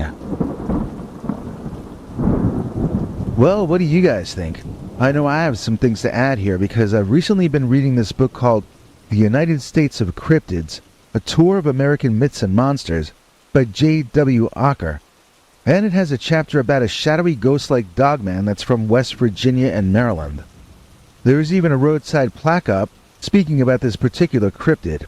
Here I found this old Wayfair page that has images of it. It's supposed to be off the old National Pike, where it meets with the Route 40 alternate road. They say it's up through here into the fields somewhere. It seems that other marker signs have been erected in the area as well, but Wayfair shows us this Welcome to Frederick County sign, so this must be where the marker is or was. So what does the marker say? Well, it shows us a shadow wolf creature, and it says, and I quote, "Beware of the snarly yow."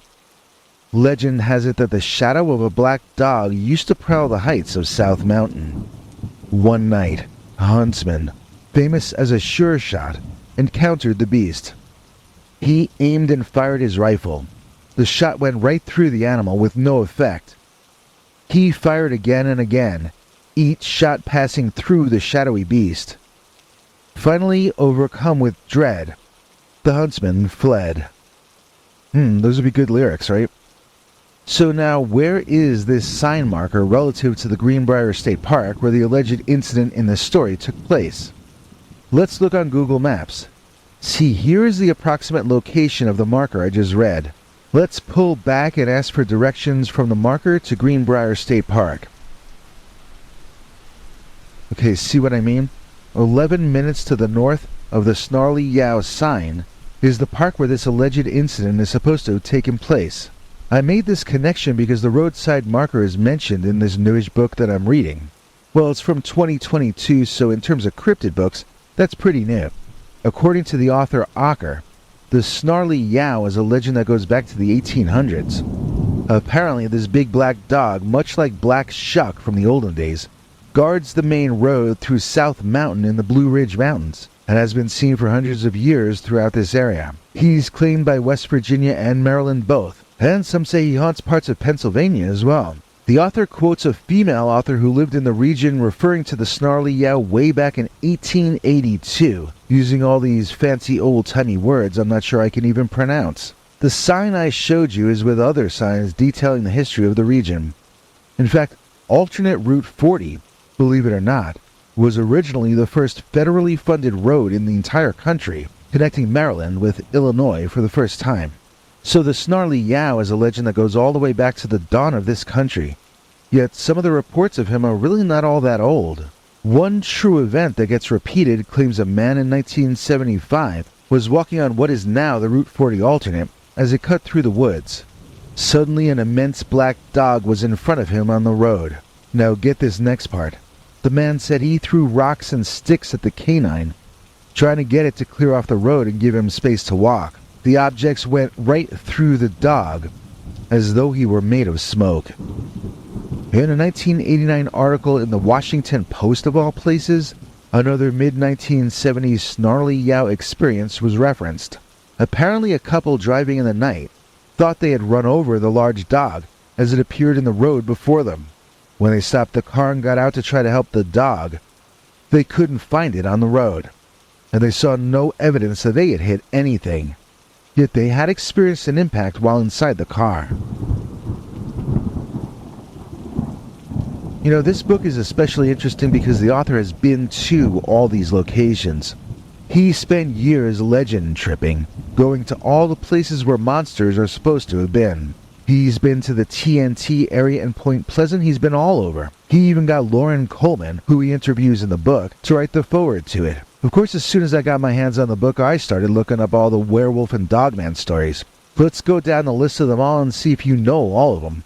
Conversely, if any are left out of the list, please feel free to correct our omissions in the comments below. Now, Loup-garou, the French werewolf, moved down south and became the Rougarou. Now, I had thought the headquarters of everything Rougarou was New Orleans, but it seems that a city about 60 miles to the southeast is far more enthusiastic about the Rougarou legend than New Orleans. If you go to Houma, Louisiana, when you go inside the visitor center, you'll be greeted with information about the Rougarou. That's only the beginning. Rougarou Fest happens in the summer. They've got food. They've got music. They've got a parade. And look, they parade a captured Rougarou in a cage down the street. That's pretty cool looking if you ask me. The mascot of the event is a guy wearing a werewolf costume who dances in a top hat. See, they put up a life-size statue of the mascot here on a corner in the business district. If you like to go to Halloween parades, then you will enjoy the Rougarou Fest, because everybody gets dressed up in scary costumes and tries to outdo each other. Next, Beast of Bray Road. Everyone here knows the Beast of Bray Road, a cryptid legend rooted in the rural community of Elkhorn, Wisconsin. The Beast of Bray Road first gained significant attention in the late 1980s and early 1990s. The creature, often described as a large wolf-like animal walking on two legs, was sighted near Bray Road, a country lane in the outskirts of town. Its unsettling appearance and alleged behavior quickly captured local curiosity and fear. Linda Godfrey, a reporter for the local newspaper The Week, was one of the first to investigate and document these sightings. Her articles brought the Beast of Bray Road into the public eye, leading to widespread media coverage all over the country and a surge in reported sightings. Throughout the 1990s into the 2000s, the beast became a topic of intense local speculation and media interest. Theories about its origins ranged from a misidentified animal or a surviving prehistoric creature to a werewolf or some other unknown cryptid. Sightings and accounts varied, but many shared common details: the creature's eerie, glowing eyes, and the sense of it being both animal and human. Next up, another very famous one, the Michigan Dogman. As most of us already know, the Michigan Dogman is a cryptid legend that gained widespread attention due to a series of events sparked by radio DJ Steve Cook in 1987. Cook, working for WTCM Radio in Traverse City, Michigan, initially created a song called The Legend as an April Fool's Day joke. The song, recounting alleged sightings of a mysterious creature, half dog and half man, roaming the forests of northern Michigan, was actually based on local folklore and legend that Cook had heard over the years. In Cook's version, the Dogman would come back every 10 years, in years ending with the number 7. To the DJ's surprise, the song resonated deeply with local listeners, leading many to share their own experiences and encounters with this Dogman. The song became a local sensation, generating a flood of reports from people claiming to have actually seen the creature, with descriptions matching the eerie figure depicted in the lyrics. These accounts ranged from hunters and farmers to ordinary residents, all describing a large wolf-like creature that occasionally stood and walked like a man. And then, of course, in the year 2007, another year ending in 7, the famous Gable film came out, which purported to show an actual Dogman.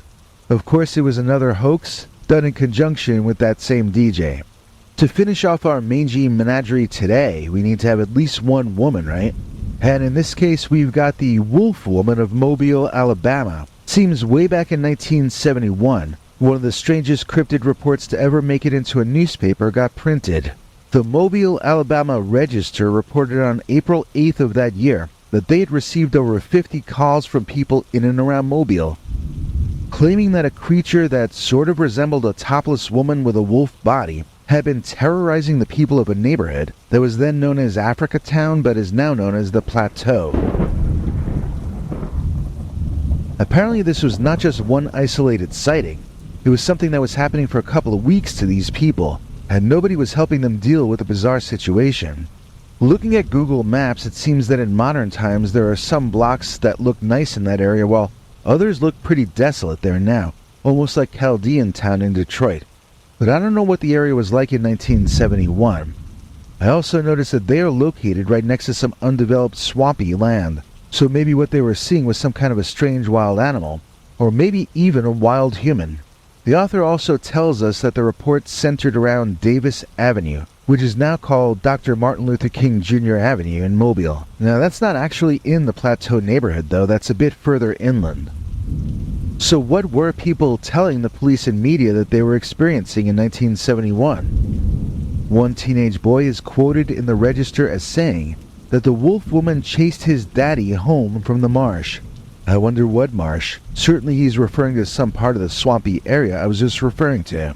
Then the teenage boy says his mommy is keeping the house locked up ever since the family's harrowing cryptid experience.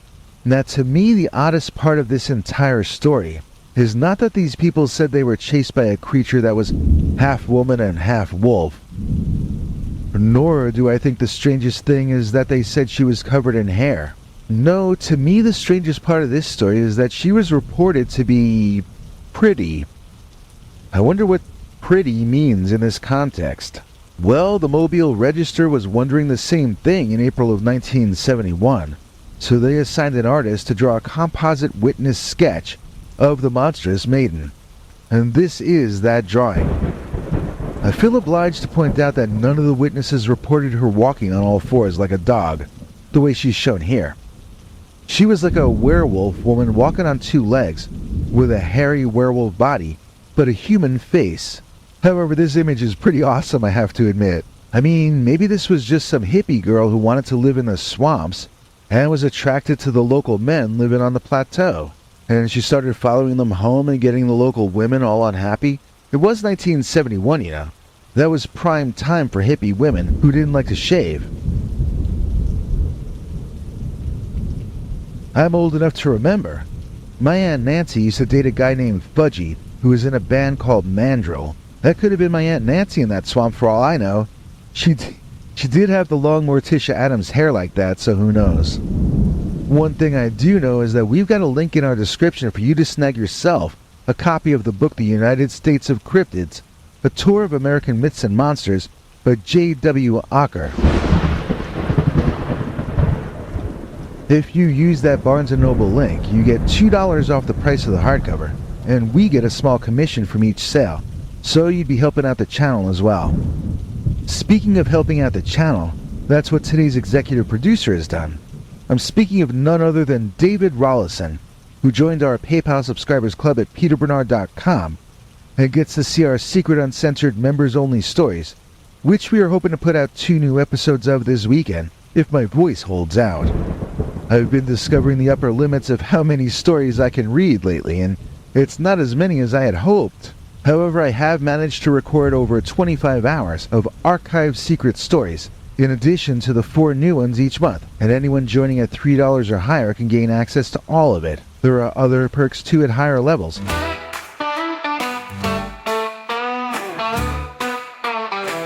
It's a sick sensation, a werewolf infestation. Talk about alienation. It's a werewolf infestation. Yeah! Werewolf infestation in our town. Dear Scary Stories NYC. I'm writing to warn you about a recent dogman infestation in our small Midwestern town. Growing up, I heard tales of the dogman, but I always figured those stories were just old legends meant to scare kids, and that if the dogman were real, they were rare and kept to the deep woods. Now, recent events have forced me to reconsider. I feel a real threat looming over my town, and I hope sharing my story might help others be prepared. I live in a small farming town surrounded by a dense forest. My house is one of the last before the trees take over. The forest has always been a source of mystery and a bit of thrill, with its thick canopy and teeming wildlife. We've always had the usual critters around: deer, raccoon, the occasional bear. But lately things have taken a darker turn. It all started later last year, just as summer was turning into fall. I was out in the yard one evening enjoying the cool breeze and the quiet that comes with dusk. That's when I saw it. A large, dark shape moving swiftly through the trees at the edge of the woods. At first I thought it might be a bear, or a particularly large deer, but something about the way it moved set me on edge. It seemed to glide between the trees with an eerie silence, too graceful for something so big. The sighting was strange, but I brushed it off as trompe-l'oeil, a trick of the fading light. Over the next few weeks, though, I wasn't the only one who saw it. My neighbor, Mr. Johnson, mentioned to me that he saw a shadowy figure moving through the forest while he was checking out his fences at dusk. His encounter was more detailed than mine, and it left him deeply shaken. Mr. Johnson had been inspecting his fence line just as the sun was setting. He noticed movement in his peripheral vision, and he turned to see a tall, shadowy figure about 50 yards away, partially obscured by trees. As he told me about this, I remember things that other neighbors had told me as well. There was a growing suspicion that our forest was haunted, and it was inhabited by a very large shadow man. In fact, that's what Mr. Johnson told me he first thought he was looking at. However, as he stared, the figure stepped forward, revealing itself more clearly. It was massive, standing on 2 legs like a man, but covered in a dark, matted fur. The head was distinctly canine, with a long snout and ears that twitched in his direction. Its eyes glowed an unnatural yellow, and it seemed to be studying him with a predatory intensity. Mr. Johnson stood frozen, unable to move or to look away. The creature's lips pulled back in a snarl, revealing rows of sharp teeth. Mr. Johnson described feeling a primal fear, unlike anything he'd ever experienced before. Then, as quickly as it had appeared, The creature melted back into the forest shadows, leaving him trembling and questioning his sanity. Mr. Johnson told me that night he couldn't sleep, and I noticed that in the following days he was visibly nervous and avoided the woods entirely.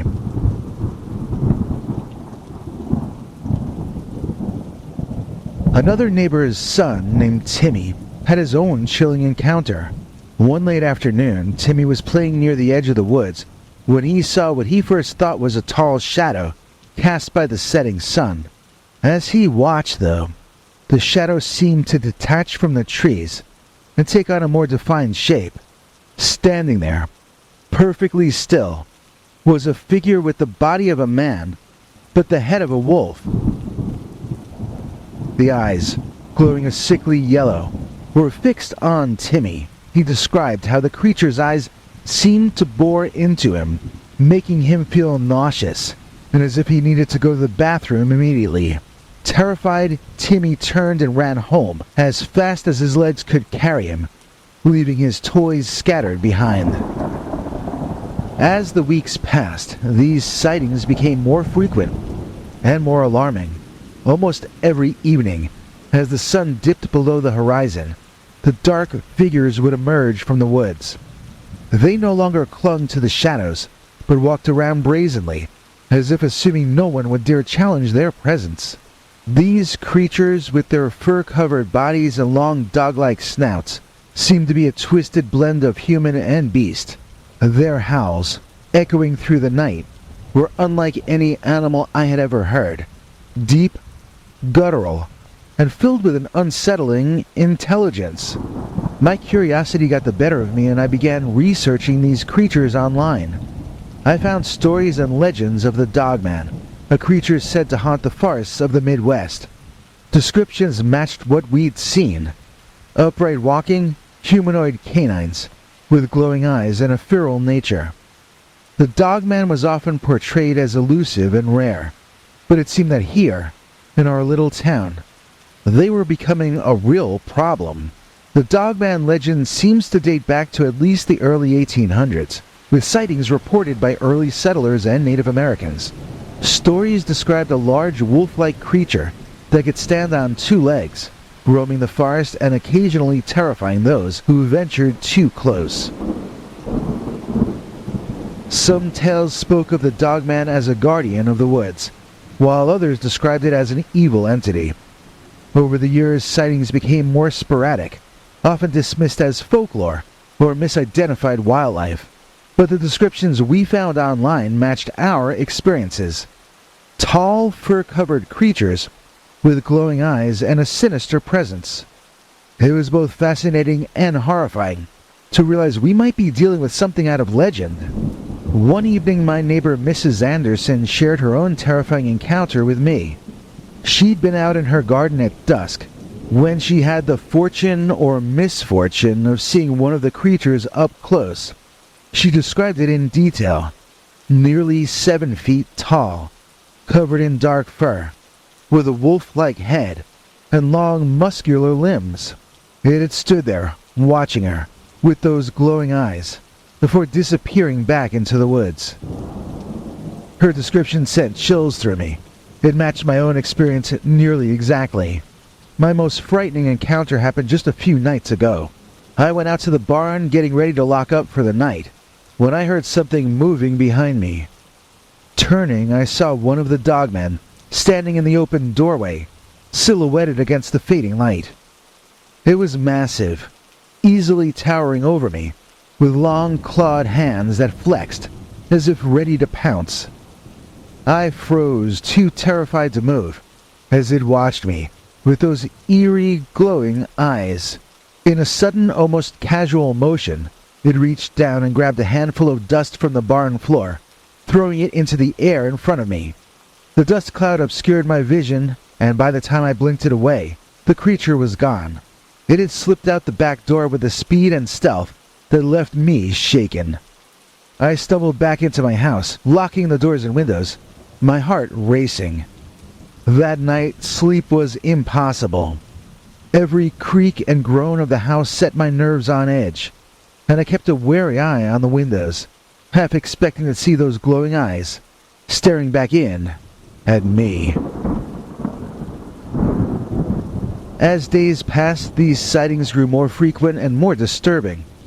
One night, I was closing the drapes in my living room when I saw a dogman standing right outside the window, its snout pressed up against the glass, drooling and fogging up the pane. I screamed and bolted upstairs, but the image of those piercing eyes and snarling mouth haunt me to this day. The townspeople, although still largely in denial, have become increasingly fearful. No one wants to admit publicly that we have a dogman problem. It sounds too ridiculous, too far-fetched. But privately, I'm telling you, we're all taking precautions. People are keeping their children and pets indoors after dark, and some are even setting up cameras and traps in an attempt to catch the creatures on film. So far, none of these efforts have been successful. The dogmen remain elusive, appearing only in fleeting glimpses and disappearing just as quickly. We've started having informal gatherings to discuss the sightings and share any new information with each other. There's an awful lot of fear and uncertainty, but also a sense of community growing as we try to protect each other from harm. Some of the men have formed a patrol, walking the perimeter of the town at night, armed with whatever weapons they can find. It isn't much, but gives us a little comfort knowing they're out there watching. Two of our elderly neighbors, the Simmons and old Mr. Blake, have also reported sightings. Mr. Simmons saw one of the creatures standing in his backyard early one morning, watching him as he fetched his newspaper. He described the same terrifying features: upright stance, glowing eyes, long teeth. Mr. Blake, on the other hand, heard their howls echoing through the night and found large clawed footprints in his garden the next morning. The prints were deep, indicating a creature of significant weight.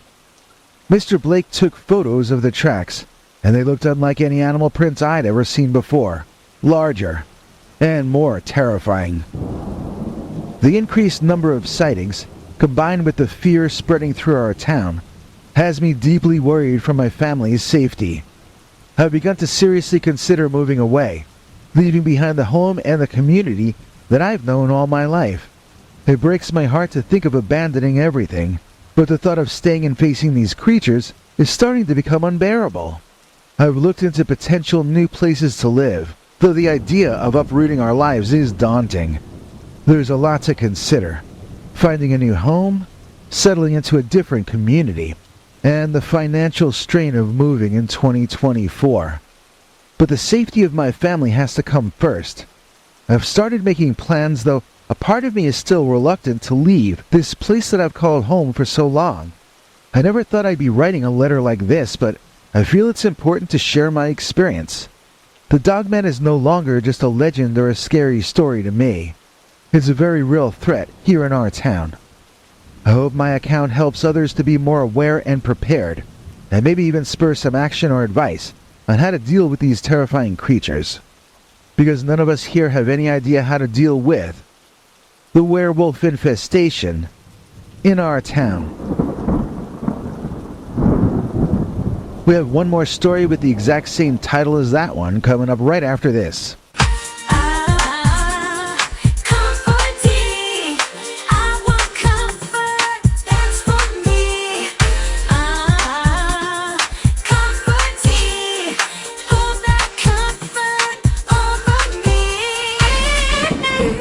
Find that link in the description, honey.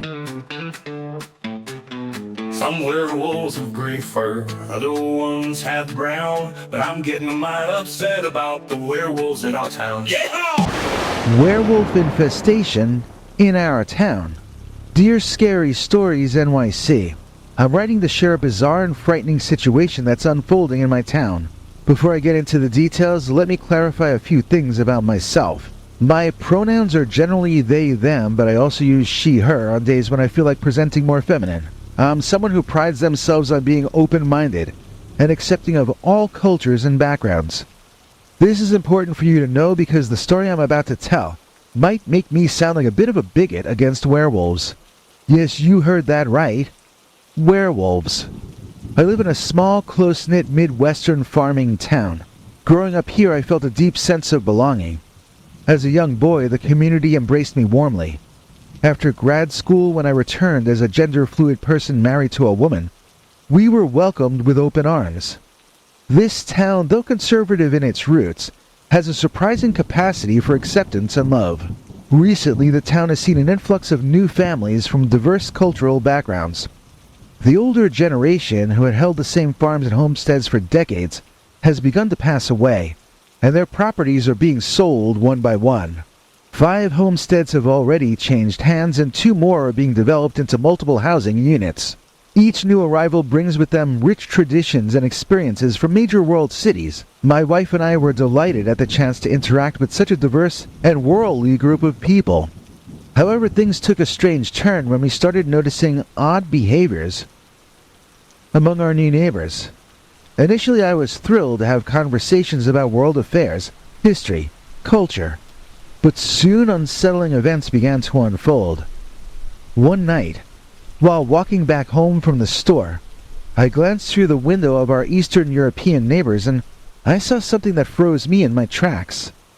In their living room, there was a creature, a large, upright, wolf-like creature, moving about the room as though he owned the place. At first I thought it must be a trick of the light or maybe even someone in a costume, but the way it moved, fluid and natural, suggested otherwise. I stood there rooted to the spot, my heart pounding in my chest. The creature turned its head toward the window and our eyes met. Its eyes glowed a sickly yellow, and for a moment I felt an overwhelming sense of dread, as if I were looking into the eyes of something ancient and evil. I quickly ducked and ran the rest of the way home, my groceries forgotten in the panic. That night, besides going to bed hungry, I couldn't shake the feeling of those eyes watching me. My wife, sensing my distress, asked what happened. I told her about what I had seen, but she dismissed it as a stress-induced hallucination, pointing out that I had been working long hours recently. I tried to accept her rational explanation, but the image of that creature haunted me in my dreams for nights afterward. Over the next few weeks, more strange things began to happen. Our South American neighbors, who had moved in a month ago, hosted a lively celebration one evening. Curious, I peeked through their back fence. Among the vibrant decorations and cheerful music, I saw several figures with glowing eyes, dancing around the bonfire. They were chanting in a language I did not recognize, and as I watched, one of them began to transform. Fur sprouted from their skin. Their bones appeared to elongate, and within moments, a snarling wolf-like creature stood where a person had once been. I stumbled back in shock, tripping over my own feet as I tried to comprehend what I had just witnessed. A note appeared on our door the next day. It accused me of spying and xenophobia, claiming I was spreading rumors about the new families being werewolves. It was signed by a different new neighbor, but it clearly reflected the sentiments of several of them. Well, I was mortified. Here I was trying to understand and fit in with these fascinating new neighbors, and suddenly I was the one being accused of bigotry. The note read, "We heard what you've been saying about us. You need to understand that just because our customs are different, it doesn't mean we're monsters. Your fear and your ignorance are showing. Please stop spreading lies about our families." Well, I felt terrible. Was I really being paranoid and judgmental? I had always considered myself to be open-minded and fair. This forced me to reflect deeply on my actions and attitudes. Yet I couldn't ignore the fear that gripped me every time I saw those glowing eyes. The new Asian family, whose background included ancient legends of shapeshifters, added to my fears. They were reserved and kept mostly to themselves. But one evening, while passing their house, I heard low growls coming from inside. I started shivering all over uncontrollably. I glanced through a small gap in their curtains and I saw several wolf-like creatures prowling around their living room, moving with an eerie coordination. They turned their heads simultaneously toward the window, their eyes glowing. I felt like I was suffocating under their gaze. Panicked, I ran home. The image of those creatures burned into my mind. Our pet cat, whom we had planned to bring over from our previous home, Ended up moving in with a friend. I couldn't bear the thought of what might happen to her in a town where werewolves prowl the night. The disappearance of other neighbors' pets have only heightened my anxiety. Several cats and dogs have gone missing recently, and each incident coincides with the night of the full moon, and strange noises coming from the houses of our new neighbors. Yet I don't want to accuse them of anything and be accused of being a bigot. At night our town was no longer the quiet, serene place that I had known my entire life. Howls and growls and screams punctuated the darkness, and large unusual footprints appeared nightly around our property. One night I found myself unable to sleep, and I ventured outside with a flashlight. The light revealed large clawed tracks in the soft earth near our garden. I quickly took photos with a ruler next to them for scale, and I showed them to my first boyfriend, who's now a veterinarian. He scrutinized the images and said, "These look like dog tracks, but no dog leaves prints this large." Then he asked me how I faked the photo and accused me of using Photoshop. His skepticism left me feeling more isolated and desperate than before. I was really needing answers, and I confronted one of our neighbors, a member of the Eastern European family. I tried to carefully phrase my questions, trying not to sound, accusatory. They responded with vague, cryptic answers, evading my direct inquiries about the strange occurrences. They insisted that their family traditions involved deep respect for nature and ancient rituals, but they denied any connection to the supernatural events that I described, or the animal disappearances. The next day at the grocery store, I noticed several townsfolk giving me dirty looks. Whispers followed me through the aisles, and I felt the sting of judgment from people, some of whom I had known for years. It seemed that word of my suspicions had spread, and now I was the one under scrutiny. I felt a deep sense of shame and regret. How had I gone from being a respected member of the community to someone accused of bigotry, and against werewolves no less? My wife confronted me later that evening, asking me, "Are you really spreading these rumors about our neighbors?" Her voice was tinged with disappointment. "This isn't like you," she said. "We've always prided ourselves on being accepting and fair. What the heck's gotten into you?" I tried to explain my fears and the things that I had seen, but she remained unconvinced. "You're letting your imagination run wild," she said. "These are good people just the same as us. They're new and they're different, yes, but aren't we new and different to others sometimes too? It doesn't make them monsters." Her words stung, and I felt a pang of guilt. Was I letting my fear of the unknown turn me into the very thing I despised? Someone who judged others based on their differences. Yet the terrifying encounters and the mysterious disappearances were just too real to ignore. Despite the mounting evidence and the growing fear in my heart, I have resolved to stay in our town. Moving away isn't an option. This place is our home, and I couldn't abandon it so easily. Instead, I've decided to confront my fears and try to understand our new neighbors, werewolves or not. I'm trying to convince myself that my fears are fueled by ignorance and misunderstanding. Yes, there are strange and frightening things about these people. Yes, the animals in the neighborhood are disappearing, but they are still people. Living among potential werewolves has been a journey of fear, regret, and I hope someday acceptance. I still hear the howls at night, and the footprints still appear, but I tell myself it would be bigoted to be afraid, and then I push my fear deep down inside me. Instead of judging werewolves as monsters, I'm learning to embrace the diversity that makes our town unique, even if it comes with a touch of the supernatural and an increased level of danger. Because I have no right to judge. The werewolf infestation in our town. Well, I'm from New York, not from Boston. Our executive producer is named Austin. Please welcome new channel member Austin Perstupa, who recently joined our PayPal subscribers club and made this episode possible. Austin got to see our 2 new uncensored Dogman stories available to members only. This next story well, it's the living end. How do I help my werewolf friend? Yeah! How do I help my werewolf friend? Dear Scary Stories NYC, My story goes back to prom night, 8 years ago. I've been with my boyfriend since then, but things haven't been normal. I'm gonna call him Bart, but that's not his real name. I need to stay anonymous because I don't want anyone to figure out who I am or who he is. Now, Bart wasn't the type I usually liked. I always went for giant Nordic guys, the kind with blonde hair and blue eyes. My dad used to joke that one guy I dated was practically an albino, but Bart was different.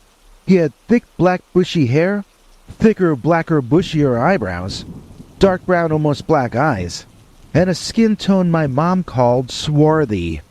He was about my height and sort of weird. He dressed in black and always looked a little emo. He had this way of looking at you that felt like he saw right through you. I don't know why, but I was drawn to him. I'd see him in the hallways at school and my heart would start pounding. I could never even get up the nerve to talk to him. I would just freeze and stutter if he even glanced my way. So when Bart asked me to the prom, I wasn't sure he was even serious at first. But he was serious and I was over the moon. My dad got me a $2,000 dress for the event. This gorgeous thing that sparkles. It was the most exciting event in my life up to that point. I felt like a princess. And when Bart showed up to pick me up, my heart was pounding so hard I thought it might burst. Prom night was supposed to be the best night of high school. You know, the big dance, dressing up, the whole thing.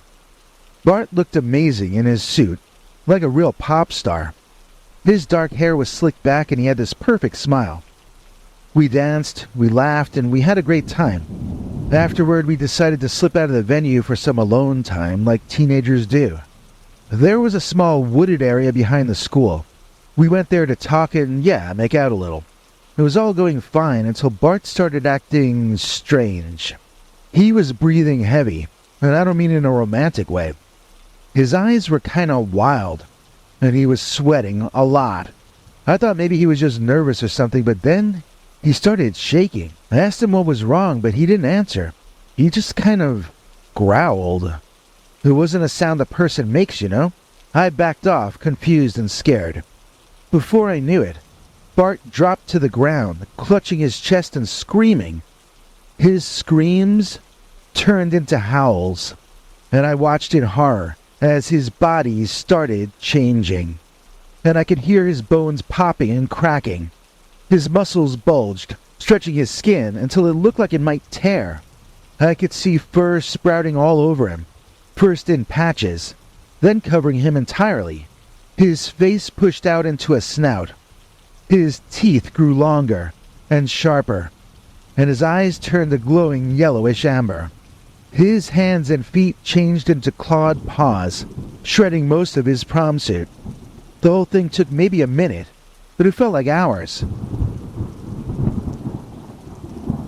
Well, my heart was pounding again, but not like before. This time it was from sheer terror. Bart's perfect pop star looks were being marred, twisted into something monstrous. His eyes, which I had always thought were so handsome, were now these horrible yellow-white orbs that seemed to stare right through me. I couldn't believe what I was seeing. My heart was beating out of control, for a completely different reason now. When it was over, he looked at me with those same wild eyes, but they were yellow now, glowing in the dark. He snarled, and then, without warning, he ran off into the woods. I didn't move for a long time, just stared into the trees where he disappeared. Eventually I went back to the dance, but I didn't tell anyone what happened. How could I? Who would believe me? I just said Bart felt sick and went home. I went home too, and I spent the whole night trying to figure out what I had seen. I didn't sleep at all. The next morning I got a text from Bart. He had woken up in a tree in the woods and had no idea how he got there. He asked what happened and I told him everything. We agreed to meet at a spot in the woods that all the kids knew. A big old tree we called the hanging tree. Nobody knew if anyone had ever been hung on it, but the name stuck. When I got there, Bart was leaning against the tree looking like hell. His clothes were in shreds and he had scratches all over his body. He was shaking and pale. He kept looking at me with those scared eyes, the same ones from the night before. He didn't remember a thing about what happened after he changed. I told him what I saw. He just broke down in tears. I didn't know what to do except hold him and tell him it would be okay. That's when I decided I had to help him, no matter what. Bart kept texting me after that, and I would meet him in the woods whenever he needed to talk. He would tell me about blackouts, about waking up in strange places, and feeling like he was losing control of his life. He got a job at Dunkin' Donuts but lost it pretty soon afterward because he could no longer keep regular hours. His condition was ruining his life, but rather than repulse me, it made me even more determined to save him. In my mind, he was the ultimate bad boy reclamation project of all time. Once I fixed him, I thought, I'd have the greatest mate ever. If I could fix him. To support us, I took a job at my father's company even though I hated it. I needed the money to support both Bart and me. I saved up enough to get us a small apartment with a private basement. I thought we could use it to lock Bart in during the full moon and see what would happen. We started by clearing out the basement and building a reinforced room. It was a concrete cell with thick walls and a heavy door. We walled off the pipes and the hot water heater and set up a solid steel door with a sturdy lock on the outside. To test it, we spent a night with Bart in the room while he was still human. He tried everything to get out, pounding on the walls, pushing on the door, even yelling. It held up fine, but we knew the real test would be when he was transformed. The first time we locked him in, I was terrified. I could hear him thrashing about all night, growling and howling. I stayed upstairs where I hoped it was safe, clutching a blanket, afraid he might break out. When morning came, I found the room downstairs a mess, but he was still there, curled up in a corner, back in his human form. He was exhausted and he was confused, but he hadn't gotten out. We had done it, at least for the moment. We started settling into an almost normal life, but the stress was always there. I thought corporate life would be cushy, but the hours were far more demanding than I realized. One month I got stuck in traffic and couldn't get to Bart to lock him into the basement in time. He tried to lock himself in, but it could only be done from the outside. He got out, and he didn't come back that night. Panicked, I called the police to report him missing. They found him the next day, wandering distraught and dehydrated, covered in what they later determined was some kind of animal blood. A disheveled photo of Bart even made it to the police blotter in our local newspaper, embarrassing my father and his company. After that, my relationship with my father and my coworkers fell apart. My dad was furious about the police blotter incident. He called me into his office and told me that my personal life was making him look bad. He didn't believe my story about Bart, obviously, and thought I was making excuses for a guy who exhibited bad behavior. I remember him saying, "This is a business, not a charity. Get your life together or find somewhere else to mess it up." That hurt, because I thought my dad would support me no matter what.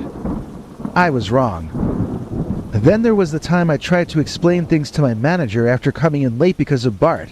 I told him Bart was sick, which was not a lie, but when I asked for a more flexible schedule, he just laughed at me. He said, "We all have our personal problems, but you need to keep yours at home." After that, my coworkers started avoiding me, whispering behind my back.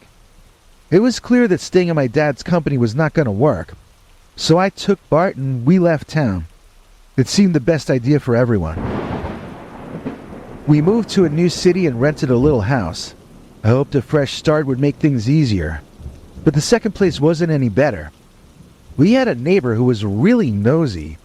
She'd watch us all the time and kept trying to talk to Bart. One night during a full moon, she must have seen him change through the window. The next morning, she came over asking me if we had a big dog or something. She was really scared, but I just played dumb. We had to pack up and leave before she drew attention to our situation. Our next place was a ground floor apartment in a small complex on the outskirts of town. It had easy access to a nearby park, and we thought it would be perfect. But one night, Bart escaped before I could lock him in the basement. He bolted out the door, and I had to chase after him. I ran through the streets, my heart pounding, afraid someone would see him. He headed straight for the park, his transformation starting mid-run. I was terrified someone would be out for a late jog or walking their dog. By the time I caught up to him, he was already half wolf, growling and thrashing through the park's underbrush. I called his name over and over, trying to get through to him, but he was long gone mentally. I went home and tried to sleep, but I was unable. Bart staggered home human again sometime after dawn and collapsed face first into the wooden floor. He bruised his face in the fall, and the bruise lasted for days. I keep reading about the amazing healing powers of werewolves. Will someone tell that to my man, please? He's constantly covered in bruises and scratches. Now, this situation was a close call. In fact, I thought it was too close. We had to move again before the next full moon, and we did. We found another place, this time closer to some woods, hoping the isolation would help. On the first full moon night there, Bart decided he would spend the night in the woods to avoid hurting anyone. I was nervous about it, but I didn't have any better ideas. I waited anxiously at home till dawn, not knowing what was happening out there. In the second month, he encountered a pack of coyotes. They must have sensed something was off about him, because they surrounded him, snarling and snapping. I could hear the commotion from our backyard, and I panicked, running into the woods to find him, trying to follow the horrific sounds of dogs battling each other. When I found Bart that time, he was fully transformed, fending off the coyotes. He was trying to assert dominance, but it was clear he was struggling. The sight was horrifying and fascinating at the same time. Eventually, the coyotes backed off, but it left me shaken and even more fearful of Bart's condition. He, of course, remembered none of this the next day. I think it was the third month we were out there when, despite all our precautions, Bart transformed in a public place, a grocery store parking lot. We had gone out to get supplies and I lost track of time.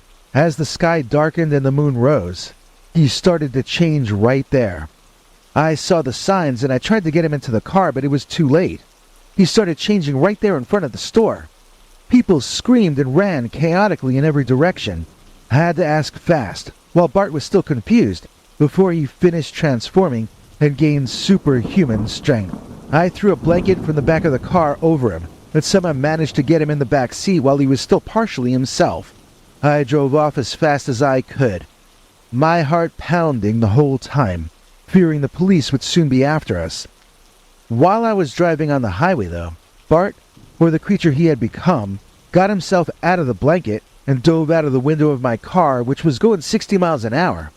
In my rear-view mirror, I watched him somersault and then land on his feet, not missing a step, and racing into the woods alongside the highway. I went home and spent another sleepless night, with Bart not coming home till almost noon the next day.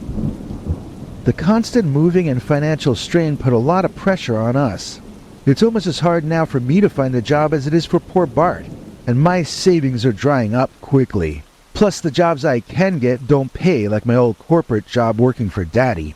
Bart feels guilty all the time, blaming himself for everything. We have arguments, especially when things go wrong. One time recently, he broke down crying, saying he didn't want to be a burden. I tried to reassure him, but it isn't easy. I was exhausted too from working long hours and managing his condition. But I can't leave him. I love him, and I have to believe there is a way to fix this. We've been trying to settle down in different places, but so far we've mostly just been moving a lot and using up all my savings in the process.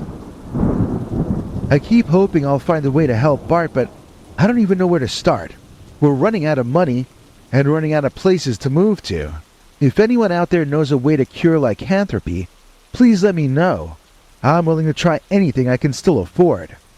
The place we're living in now has no basement, and Bart is going to have to risk going out to the woods on purpose to spend the night. Neither of us knows what's going to happen next, and we both dread finding out. Can anyone out there please tell me, how do I help my werewolf friend?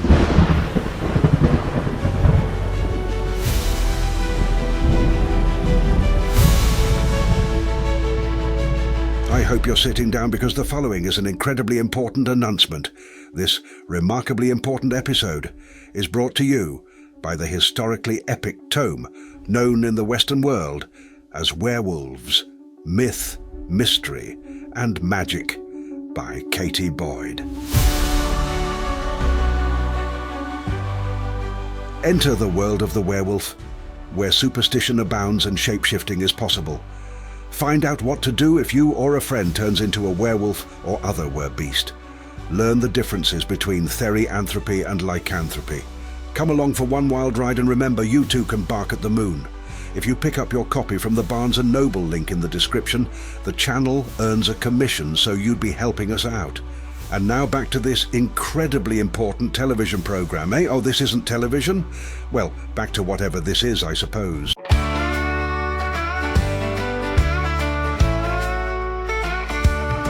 Don't leave the loop-a-roo out of the loop, or there'll be a werewolf in your writers group. Yeehaw! Writers Group Werewolf. Dear Scary Stories NYC. I joined a writers group about 2 years ago. I'm not going to say where because some of them still don't know what happened. I don't want them finding out and thinking I'm nuts. The group used to meet in the basement room of an old local library once a week. It was a mix of people, some old, some young, and most just trying to write that one great book. One guy who I'll call Jay always stood out to me. His stories felt too real, especially the horror ones. They were vivid, full of detail that seemed like they came from experience, not from imagination. Jay was also very noticeable because he always wore this very bright white wristwatch. It was hard to miss, and he never took it off. He said it was a gift from his late mother, and it was the only thing he had left of her.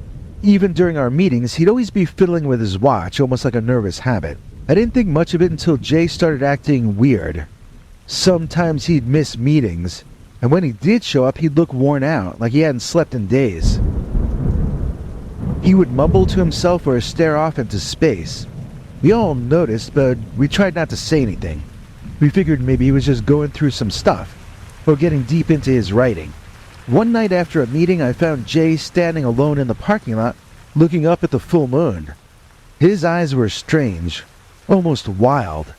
His white wristwatch glowed in the moonlight.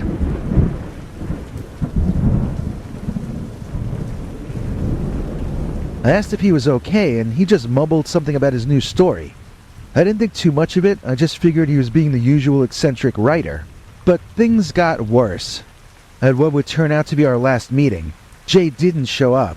One of the others mentioned seeing him outside late at night, acting really strange.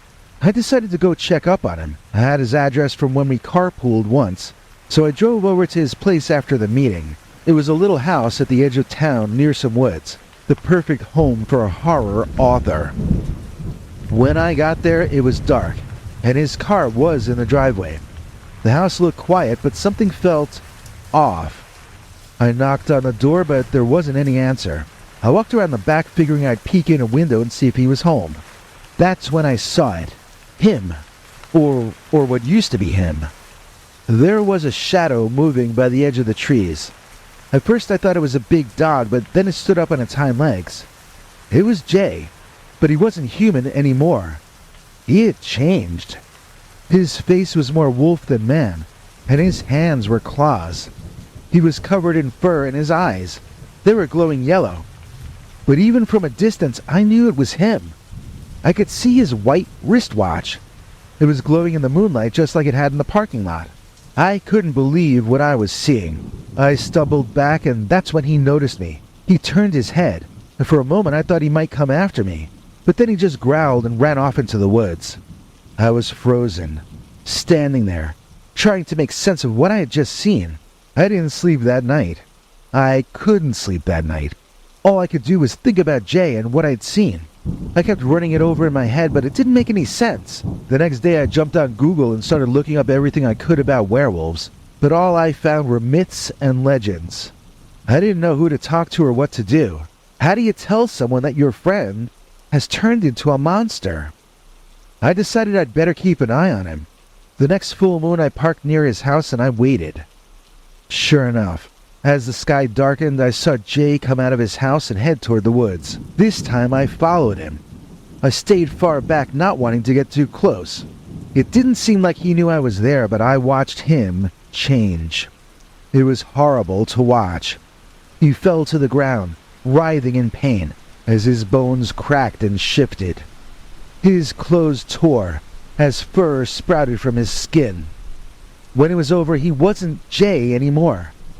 For lack of a better term, I'll just say he was a full-on werewolf. But even then, the white wristwatch stayed on his hairy wrist. It was like a beacon telling me that this was still Jay, no matter how much he had changed. He howled and he ran into the woods, and I just stood there, too scared to move. I tried to talk to Jay about it the next day, but he denied everything. He said he had no memory of the night before, and he didn't want to talk about it. He did look scared, though, like he knew something was wrong but didn't want to admit it. I started doing more research, trying to find anything that might help.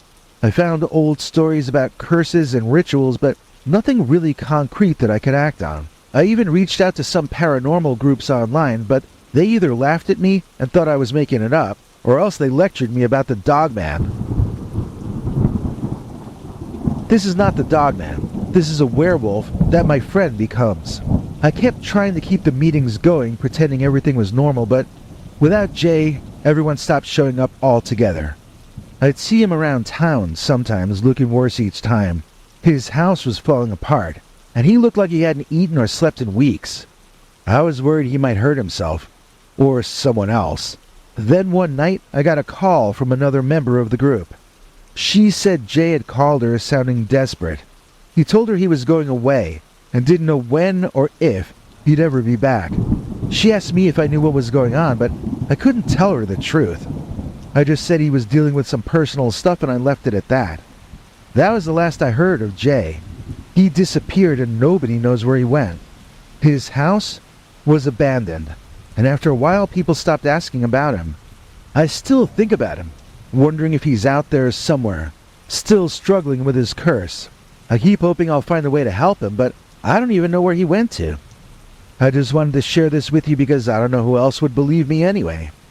Maybe someone out there has answers or can help. All I know is, Jay didn't deserve what happened to him. No one does. You ain't never gonna get no werewolf to go and see no vet, unless we talking about a military vet.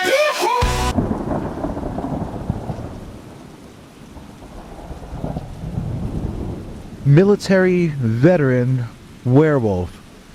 Dear Scary Stories NYC, I'm writing to you because I don't know what else to do. I hope you can help or at least understand. My name's not important, and I'm going to call my friend Tom, but that's not his real name. We're both orphans, so we've been like brothers since we served overseas together. We don't really have anyone else, just each other. Tom saved my life more times than I can count, and now it's my turn to save him. Tom and I met in boot camp. We were both just kids, really, with nobody to go back to, so we bonded fast. We started calling each other brother, and it stuck. We went through hell together in places I'd rather not name, doing things that still haunt my dreams. There were nights when I thought I'd never see another sunrise, but Tom was always there for me. He had this instinct for danger, and more than once, he dragged me out of situations where I was sure I would not survive. I will not go into details, those stories are between us and the men we served with. But I owe Tom my life, and now it's my turn to be there for him. We got out of the military and tried to adjust to civilian life, but it wasn't easy. Tom got a job as a night security guard, and I started working construction. We scraped by, but it was tough. I noticed Tom started to act weird after a few months. He'd go missing for a couple of days and come back looking like he hadn't slept or eaten. His clothes would be torn, and he'd have scratches and bruises all over him. I figured he was drinking or fighting, but it didn't add up. Tom wasn't the type to get into brawls. One night I followed him when he disappeared. He walked clear out of town and headed for the woods on the outskirts. It was a full moon, and I was worried he might do something stupid. I kept my distance, trying to stay out of his sight. Tom went deep into the woods, moving fast, like he knew exactly where he was going. He stopped in a clearing and just stood there, looking up at the moon. I was about to call out to him when he started shaking. His whole body convulsed, and he fell to the ground screaming. I watched in horror as his bones started to twist and reshape. His muscles bulged, stretching his skin until it looked like it might tear. Fur sprouted from his skin, first in patches, then covering him entirely. His face grew out into a snout, with his teeth growing longer and his eyes turning yellow. His hands and feet changed into clawed, hand-like paws, and his clothes tore apart. The whole transformation took maybe a minute or 2 or 3, but it felt like 2 or 3 or 4 hours. When it was over, my friend was a werewolf. Massive, terrifying, nothing like the brother I knew. He threw his head back and let out a howl that echoed through the woods. I was too scared to move. Tom, or what used to be Tom, started sniffing the air, and I realized if he didn't smell me yet, he was about to smell me in a second or two. Sure enough, he turned in my direction, his glowing eyes locking onto mine. Man, I didn't know what to do. My heart was pounding so hard I thought it might burst. I had my old service knife with me, but what good would that do against a monster like this? Just as he started moving toward me, something in his eyes changed. He hesitated. Maybe he recognized me. It was only for a second, but it was enough. The creature turned and bolted into the trees, disappearing into the night and allowing me to live another day. Well, I couldn't sleep that night. I just sat on my porch with a shotgun across my lap, waiting for him to come back. When the sun finally came up the next morning, I went looking for him. I found him near the clearing, curled up on the ground, nearly naked, covered in blood and mud. He was human again, but he looked worse than ever. I wrapped him in my jacket and I brought him home. Well, I got him to his bed, and when he later woke up, he claimed he didn't remember anything. I told him what I had seen, and he just stared at me, eyes wide with fear. He didn't want to believe it, but he couldn't deny it. We spent hours talking, trying to figure out what to do. Tom was scared that he had hurt someone, and I was scared I wouldn't be able to stop him. We started planning. Tom's condition seemed to be tied to the full moon, so we marked the dates on the calendar. When the moon was full, we would go deep into the woods away from people, and he'd stay there until it was over, which sometimes meant 3 or 4 days. I would camp nearby, keeping watch, ready to intervene if he got too close to town. Well, the first time we tried this, I was very confident going in, but it didn't go well. We set up camp about 5 miles into the forest. Tom was nervous, pacing around, checking his watch every few minutes. As the moon rose, he started to change. I built myself a tree blind and I watched up in the tree from a distance, the same horror gripping me as before. His screams turned into growls, and then he was the werewolf again. He roamed the woods, sniffing and snarling. I could watch him from my hiding spot. He was a massive shadow moving through the trees. Suddenly he stopped, his ears twitching. I heard the rustle of leaves and I saw a group of hikers coming up the trail. My heart sank. They were laughing, completely unaware of the danger. The creature that was my brother Tom's ears perked up, and he turned toward them. I knew I had to act fast. I grabbed my flashlight and I started flashing it, trying to get the hikers' attention without drawing Tom's. It worked. They saw the light, and they turned back the way they came. I don't think they understood what I was doing, but I know I freaked them out. I kept flashing the light at them until I was sure they were gone. Tom was agitated, pacing back and forth, but he didn't follow them, and he still didn't notice me.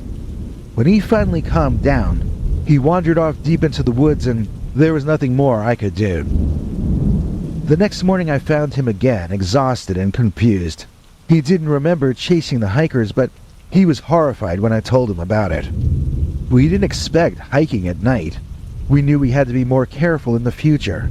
So we started scouting for better locations deeper in the forest, away from trails and away from people. We kept up this routine successfully for another few months, but it was taking a toll. Tom was getting more withdrawn, scared of what he might do next. I could see the guilt and shame eating him alive. I tried to stay strong for him, but it was hard. I was exhausted too, working during the day and keeping watch at night. We were both falling apart. We decided to try something different, moving off the grid entirely.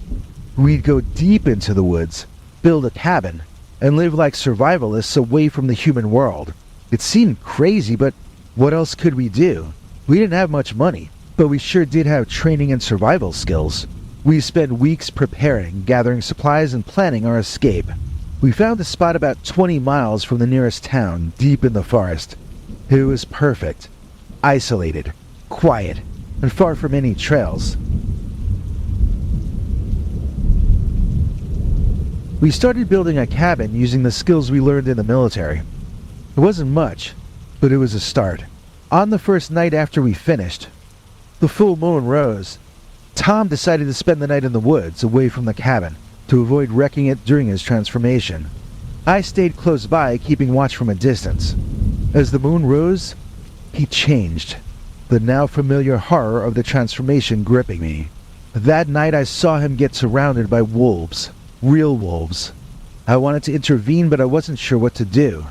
He tried to scare them off, but it didn't work. It was a brutal fight, with Tom growling and baring his teeth, swiping at the wolves with his claws. The wolves did eventually back off, sensing that they were no match for him. Tom, panting and weary, wandered off into the trees. The sight was terrifying, but I couldn't help feeling a strange sense of awe. Even in his monstrous form, he was still my brother, still fighting to control himself. Despite our isolation, accidents still happen. One day we had to go into town for supplies. It was still a few days before the full moon, but we needed food and fuel. We were in a grocery store parking lot when it happened. Tom clutched his chest, eyes wide with panic. I realized the change was happening earlier than expected. I tried to get him into the truck, but he started to change there in the middle of the lot. People screamed. Tom's body twisted and grew. I shouted at him to get in the back seat, and miraculously he did. I drove off, tires screeching. My heart was pounding as I drove out of town, praying we wouldn't get stopped. I had to abandon the truck a few miles out and let him out. He ran off into the woods, and I headed back to the cabin alone. We're ready to spend the rest of our lives out here in the woods, but we would like to find a solution to this problem so that we can rejoin humanity. Is there a cure for lycanthropy? If anyone out there knows, please let me know. Tom doesn't know how this happened to him, or if he does, he won't tell me. Now his condition is getting worse, and I don't know how much longer we can keep this up. Plumbing the Dogman Depths. Dear Scary Stories NYC, this all started about 5 years ago when I started running my small plumbing business. I'm gonna call my friend Sam, but that's not his real name. Back then I was just looking for some help, someone to handle the grunt work, so I could take on some more jobs. I didn't expect that hiring Sam would lead to something like this. I put up a sign in the local hardware store and I ran a couple of ads online. Sam was the first qualified plumber to respond. He showed up at my shop one morning, looking eager but a bit rough around the edges. He was tall and wiry, with a mop of curly brown hair and bright blue eyes that seemed to light up when he talked about fixing things. We got to chatting, and I found out he'd been doing odd jobs here and there, but no steady work. He'd lost his parents young and had been on his own since he was a teenager. We started to work together, and it didn't take long for us to hit it off. Sam was quick to learn and had a knack for the work. More than that, he was good company. We would chat about everything. Sports, movies, even politics sometimes, but rarely. We'd grab beers after work and swap stories.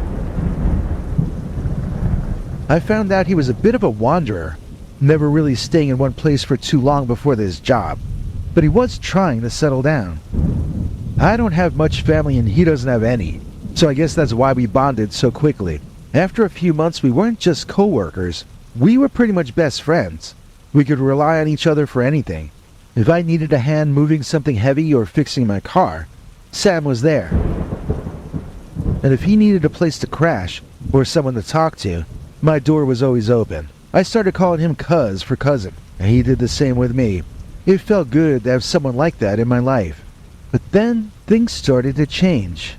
Sam began showing up late for work, looking like he hadn't slept in days. His eyes would be bloodshot, and he'd be jittery, like he was on edge all the time.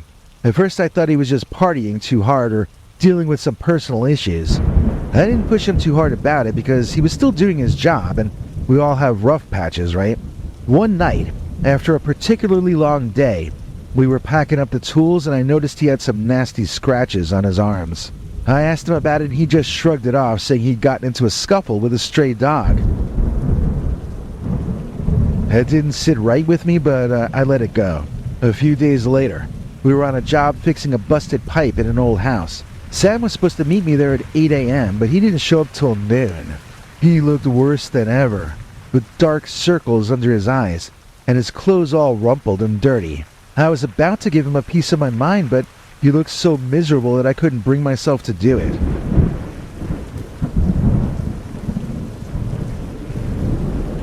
We got to work, and then he was his usual self, chatting away. However, there was this nervous edge to him. Then came the night that changed everything. It was a full moon, and we were working late on a big job that had to be done by the morning. We were fixing a water heater in the basement of a commercial building, and it was just the two of us there. Around 11 p.m., Sam started acting really strange. He was sweating and breathing heavily, and he kept glancing at the door like he wanted to bolt. I asked him if he was okay, and he just muttered something about feeling sick. I told him to sit down and take a break, but he shook his head and kept working. Suddenly he doubled over, clutching his stomach and groaning. I ran over to him thinking he was having a seizure. His whole body started to shake, and he fell to the ground screaming. I had no idea what was happening. I tried to hold him still, but he was thrashing around like a wild animal. I screamed as his skin started to ripple and stretch. I could hear his bones popping. Fur sprouted from his arms and from his face, and his hands twisted into claws. His face pushed out into a snout, and his eyes changed to glowing white-yellow orbs. I watched in horror as my best friend turned into a monster right in front of me. When it was over, Sam, or what used to be Sam, was a massive snarling beast. His clothes were shredded, hanging off of him in tatters. He threw his head back and let out a howl that echoed through the basement, scaring the bejesus out of me. I was frozen, too scared to move. The werewolf, my best friend werewolf, started sniffing the air, and then turned his gaze on me. I could see a flash of recognition in his eyes, but it was clouded by something primal, something terrifying. He growled, and I thought he was going to attack. I backed away slowly, trying to keep my movements calm and steady. Just then, a noise from the stairs, a thud, maybe a falling tool, caught his attention. He snarled, turned, and bounded up the stairs, leaving me shaking in the basement. Well, I couldn't sleep that night. I just sat in my truck outside the building with a weapon on my lap, waiting for the morning. When the sun came up, I went back in and I found Sam huddled in a corner, nearly naked, covered in filth. He was human again, but he looked broken, like he'd been through hell. I wrapped him in my jacket and got him out to the truck. When he woke up the next day, he didn't remember all this stuff. I told him what I had seen, and he just stared at me. He didn't want to believe it, but he couldn't deny the evidence. We spent hours talking, trying to figure out what to do. Sam was scared that he might hurt someone next time, and I was scared that he might hurt himself. We started planning. Sam's condition seemed to be tied to the full moon, so we marked the dates down, and we would drive away from town when the full moon was coming. Well, we tried out our plan, and I admit it didn't go well at first. We drove out to an abandoned farm about 10 miles from town. The place was a mess. Old barns falling apart, fields overgrown with weeds. It seemed perfect for us, though. Far enough from civilization that hopefully no one would stumble across us. As the night came on, Sam started to change. I watched from a distance, heart pounding, as his body twisted and grew. His screams turned into growls, and then he was the werewolf again, roaming the fields, sniffing and snarling. I stayed hidden in the hayloft in an old barn, keeping an eye on him. Suddenly I heard a noise, a car engine getting closer. I ran to the edge of the field and I saw a couple of teenagers driving up, probably looking for a place to hang out and neck. My heart sank. They had no idea the danger they were walking into. I looked over and I saw Sam, starting to move toward them. I grabbed my flashlight and started flashing it, trying to get the teen's attention without drawing Sam's. It didn't work, so I ran out on the road in front of their car, and they turned around, afraid of me like I was a crazy person. As I watched them speed off, I breathed a sigh of relief, until I noticed Sam was agitated, pacing back and forth, and looking at me. I stood perfectly still, making sure not to make eye contact, and watched him in my peripheral vision. Eventually he grew bored of me and wandered deeper into the fields. The next morning I found him again, exhausted and confused. We both knew we had to be more careful. We started looking for better locations, deeper into the country, away from any roads or trails at all. We found a more remote spot, a patch of woods about 15 miles out. It was dense and hard to navigate, but perfect for what we needed. We set up a small camp, just a tent and some supplies. On the next full moon, Sam decided to spend the night in the woods, away from our camp, to avoid wrecking it during his transformation. I climbed a tree so I could keep watch from a distance. That night, I saw him encounter a bear. It was a brutal fight, with Sam growling and baring his teeth, swiping at the bear with his claws. And it was the bear who backed off, sensing he was no match for Sam in his new form. Despite all our precautions, accidents still happen. We were committed to camping every month around the full moon as our new lifestyle. I owe him that much at least.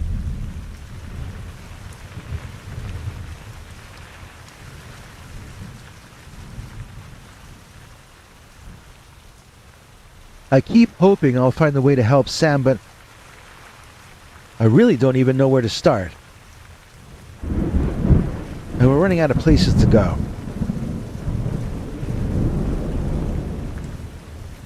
If anyone out there knows a way to cure werewolfism, please let me know.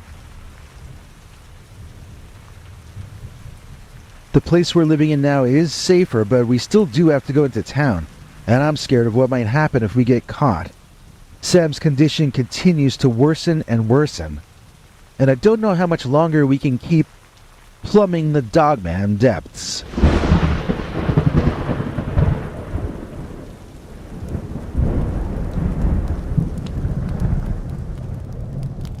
I'm telling the truth, and I ain't lying. This episode made possible by Brian. Please join me in welcoming Brian Short, our newest channel member. Brian gets to hear our secret, uncensored, members-only stories, and so can you. Some werewolves are smarter than you.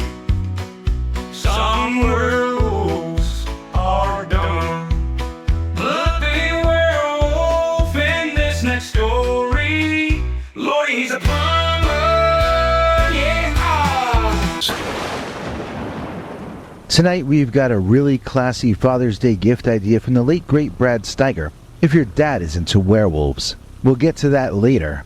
But speaking of being into werewolves, this lady that emailed me certainly is, and she wants us all to stop picking on werewolves.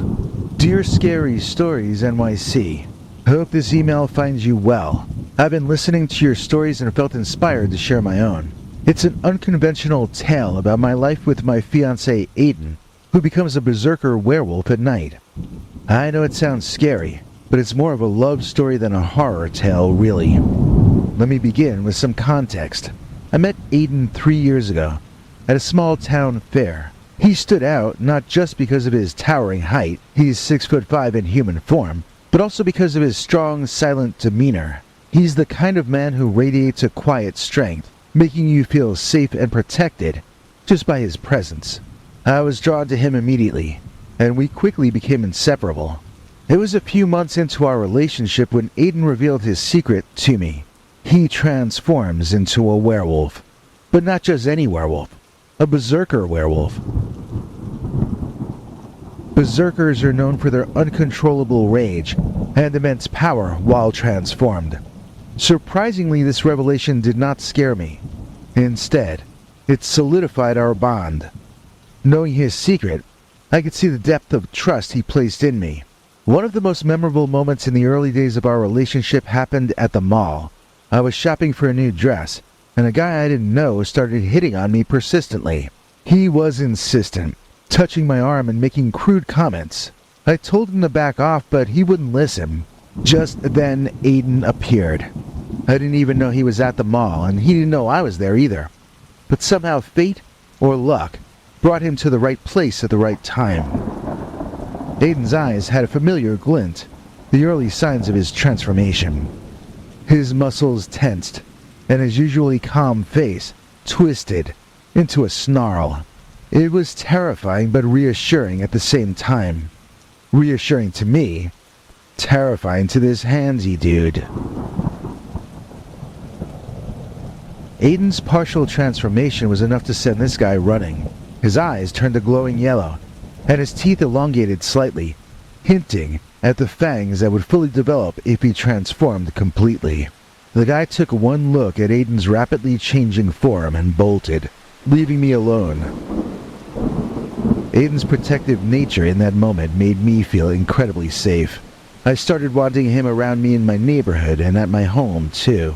It wasn't long after that when I started dropping hints about how my rent was cheaper than his, and that I had a larger bedroom than he had, and before you knew it, he moved in. Again, luck or fate or just good timing followed Aiden into my home. He hadn't even been living here for a month when a burglar broke into the house we rent. It was around midnight, and I was in bed when I heard a noise downstairs. Now before he was here, I would have called the police and locked myself in my bedroom panicking. Now I have a superpowered being sleeping next to me. I woke Aiden and his eyes immediately flicked to the door, already sensing danger. He got out of bed silently, and I followed him, feeling a mixture of fear and excitement.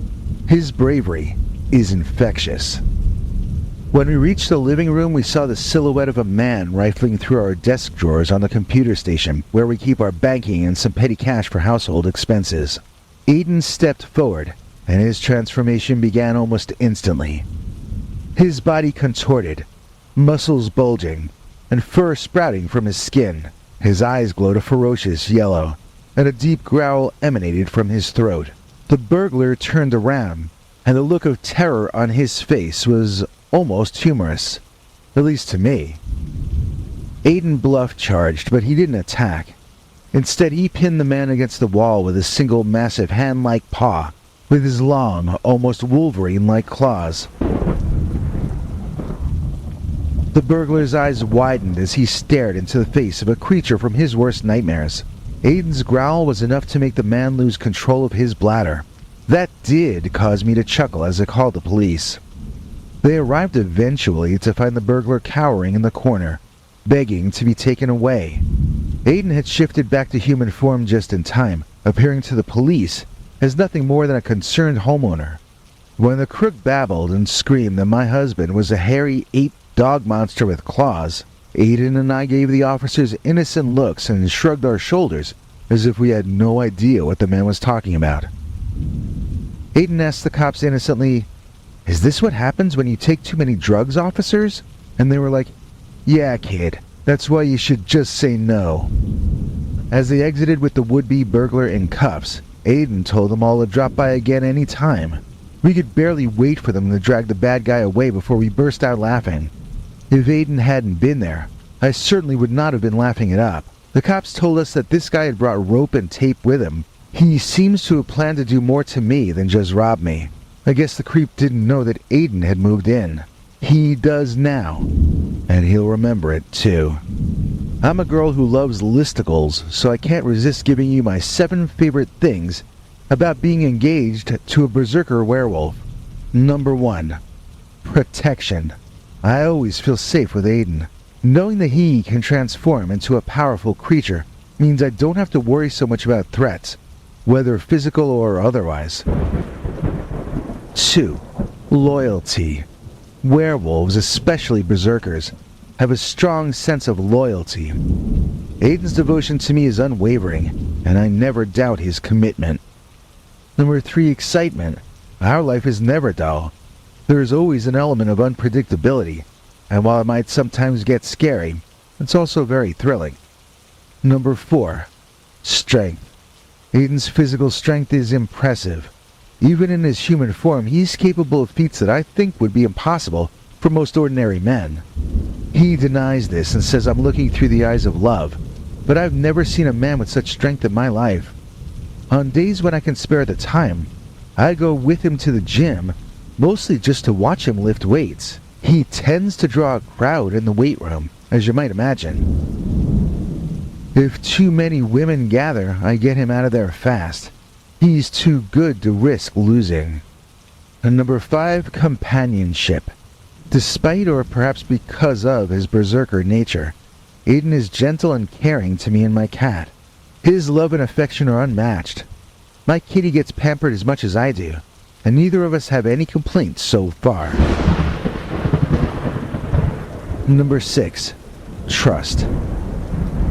The fact that Aiden trusts me with his deepest secret means a lot. It's a bond that's hard to break. We are a team in a way I've never gotten to be with anyone else ever before.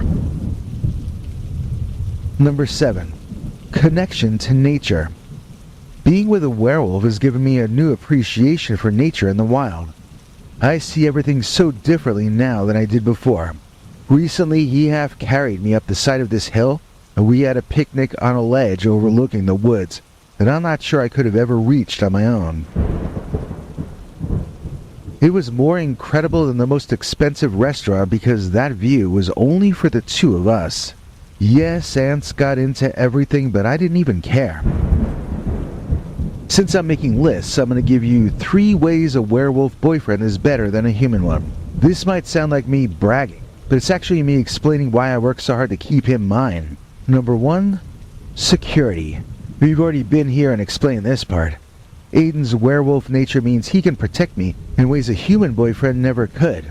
His strength and instincts are heightened, making him a formidable guardian. Number 2, intensity.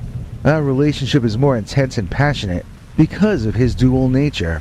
There's a level of physicality to our relationship that goes beyond what I could have ever expected from a normal man. I don't want to get you in trouble with any censors, but let's just say that I'm shockingly satisfied in our private time together, more than I had ever thought could be possible.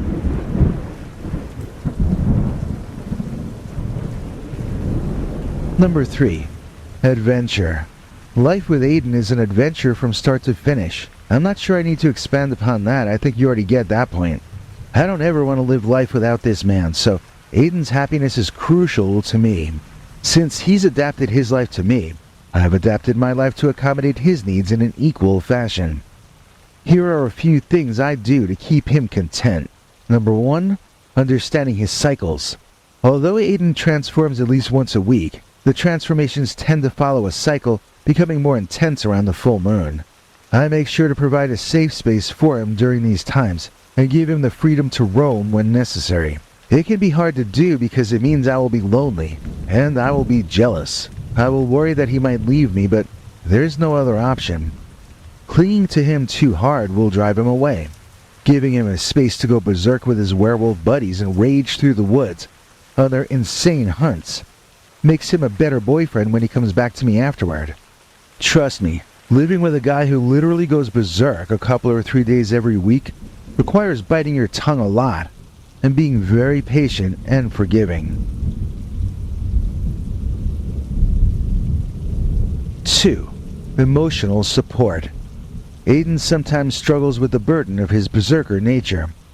I provide emotional support, helping him cope with the stress and guilt that occasionally accompany his transformations. Number 3, diet and care. Maintaining his physical health is important. I've learned about the specific nutritional needs of a werewolf, and I ensure his diet supports his transformations. For you ladies and others who might be so lucky as to find yourself dating or marrying a werewolf, I'm going to share with you my super healthy werewolf diet protocol. Some of you might want to go full carnivore on your wolfman hubby, but even a werewolf is an omnivore to some extent, not a full carnivore. Remember ladies, he is still part human. Get ready to take notes. Here is my werewolf diet plan for Aiden.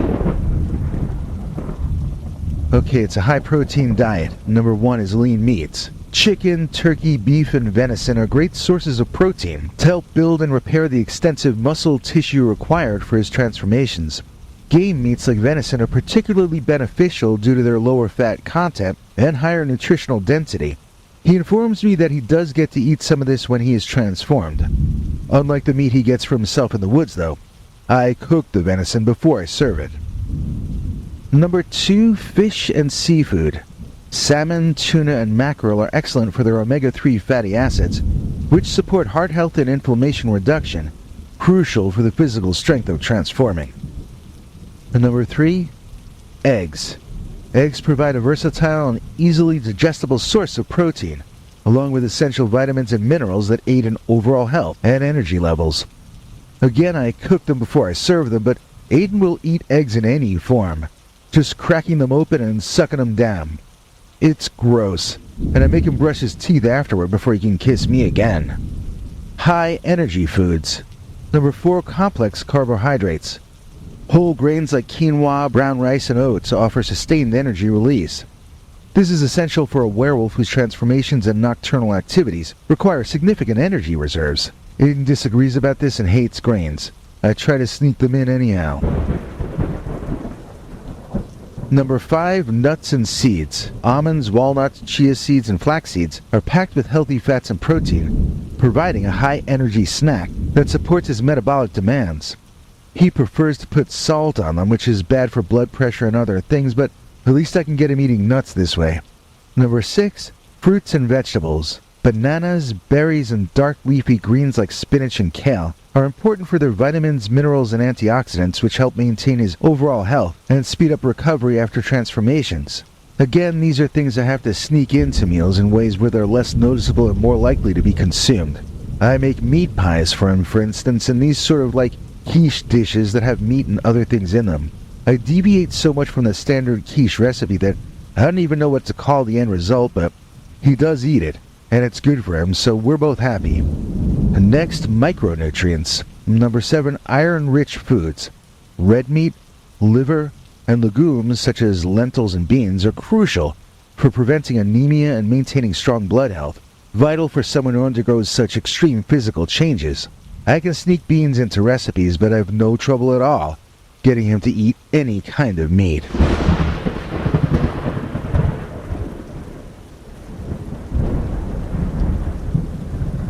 Number 8, calcium and vitamin D. Dairy products like milk, yogurt, and cheese, along with fortified plant-based milks, provide calcium and vitamin D, supporting bone strength and overall skeletal health, important for the structural changes Aiden's body constantly undergoes. And number 9, electrolytes. Coconut water, bananas, and leafy greens are great for maintaining electrolyte balance, which is important for muscle function and preventing cramps, especially during and after transformations. And then we've got supplements. Number 10, multivitamins. Given the intensity of his physical needs, a high-quality multivitamin can help cover any nutritional gaps, ensuring he gets all the necessary vitamins and minerals. Number 11, omega-3 supplements. In addition to dietary sources, omega-3 supplements can further support anti-inflammatory processes and cardiovascular health. Number 12, protein shakes. On days when his energy needs are particularly high, or if he needs rapid recovery, protein shakes can provide a quick and efficient source of nutrition. Then, of course, you have to think of hydration. Number 13, water. Ample hydration is essential for overall health, especially for managing the physical exertion and possible metabolic heat generated during transformations. Number 14, electrolyte drinks. Sports drinks with balanced electrolytes can help replenish salts lost through sweat and intense physical activity, and that prevents dehydration. Number 15, increase caloric intake. Given the additional energy requirements for transformations, Aiden likely needs a diet higher in calories than a regular human diet, especially on transformation days. Number 16, post-transformation nutrition. After transformations, Aiden might need more immediate replenishment, focusing on protein-rich and carbohydrate-dense foods to restore energy and repair muscle tissue. By following this type of diet, Aiden can ensure that his body has the nutrients it needs to handle the extreme demands of his berserker werewolf nature while maintaining overall health and strength. As for our future, Aiden and I plan to move to a more secluded area, where he can transform without fear of being seen. We're looking at properties near the woods where he can roam freely without the constraints of urban life. We've also discussed starting a family, and while the idea of having werewolf children is daunting, it's also incredibly exciting. In my experience, werewolves have been unfairly demonized. Aiden is proof that they can be loving, loyal, and protective partners. His berserker nature doesn't make him a monster. It's just a part of who he is. If more people understood this, perhaps werewolves wouldn't be feared and hated. They are just as capable of love and kindness as anyone else, and they deserve the same respect and acceptance. Living with a berserker werewolf is a unique experience, one that has its challenges but also its rewards. I wouldn't trade Aiden for anyone else. He's my protector, my partner, and my best friend. Our life together is extraordinary, and I'm grateful for every moment we share. Thank you for letting me share my story of my life with a berserker werewolf. Are werewolves really real, like tonight's story submitter insists? Can you really date a werewolf? I don't personally know the answers to those questions, but I do know that the late great Brad Steiger wrote an entire encyclopedia about werewolves and shapeshifters, so I figured it might be something I could look up. This book is well over 300 pages of information about all the different kinds of shapeshifters known of, not only men who change into wolves. Steiger says that werewolf myths are as old as humanity itself, going back literally 140,000 years, to the very beginnings of our species. In this book, you can learn about the historical berserker werewolves, which this lady tonight was claiming her boyfriend was some kind of descendant of. She is right in that not all werewolves were hated, and in fact a number of peoples and leaders identified as werewolves throughout history, and possibly prehistory too. There's a lot to learn on this subject, and The Werewolf Book, the Encyclopedia of Shape-Shifting Beings by the late great Brad Steiger, is an awfully good place to start. We've got a link to snag yourself a deluxe copy from Barnes & Noble. This is not a cheap item. This is a special thing. If your dad is into werewolves, this might make an ideal Father's Day gift. If you do buy from that link in our description, I'm required to let you know that we would in that case make a small commission, and it would help us a little bit to stay on the air. Speaking of which, we have to thank today's executive producer, a man who knows a thing or two about cryptids himself. I'm speaking about none other than Long Island Bigfoot, who is a channel member of our channel. He's got a great channel of his own where he goes out on location looking for Bigfoot and Dogman. In fact, he's a Dogman witness himself and has been on Vic Cundiff's show to talk about it. I would love to get my act together and do an episode trying to illustrate his experiences with animation. I've been stalling on that project waiting for one of these new animators to come out like Sora or that Google one, so I could do longer animations than just a few seconds at a time. But one way or another, I want to dedicate an episode of this channel to him. In either case, he's a great guy and you should check out his channel and subscribe for frequent updates. Long Island Bigfoot got to see both our secret uncensored members-only stories this past weekend, and he'll have access to the 2 new ones we're planning on dropping this coming weekend too. You can as well, and if you want to learn how, then just listen to our international TV spokesmongrel, Henry Lee Dogman. He'll explain it all. Hank? Thanks, Biggie, and thanks to all of you for watching this far. If you liked it, please click like. If you'd like to see more of our work, please subscribe. And also click that bell icon if you'd like to be notified when we put out a new episode. To become an executive producer, you can donate to us through the thanks button under each of our videos or through our paypal.me/PeterBernard209 page. To receive cool perks like secret uncensored Dogman episodes far too wild to ever run on this channel, you can become a YouTube channel member by clicking the join button, or join our PayPal subscribers club at peterbernard.com. Joining either at the $3 a month level or above gets you access to our over 25 hours of secret uncensored Dogman stories available nowhere else. Do you have a scary story about Dogman or some other kind of high strangeness that happened to you? Let us know by emailing us at scarystoriesnyc@gmail.com or by leaving us a voicemail message at 804-LA-SCARY. You may need to call back on that one. It cuts off after, I think, 3 minutes. And if you don't want to do any of that stuff, thank you for simply watching to the end. Good night, and have a scary tomorrow.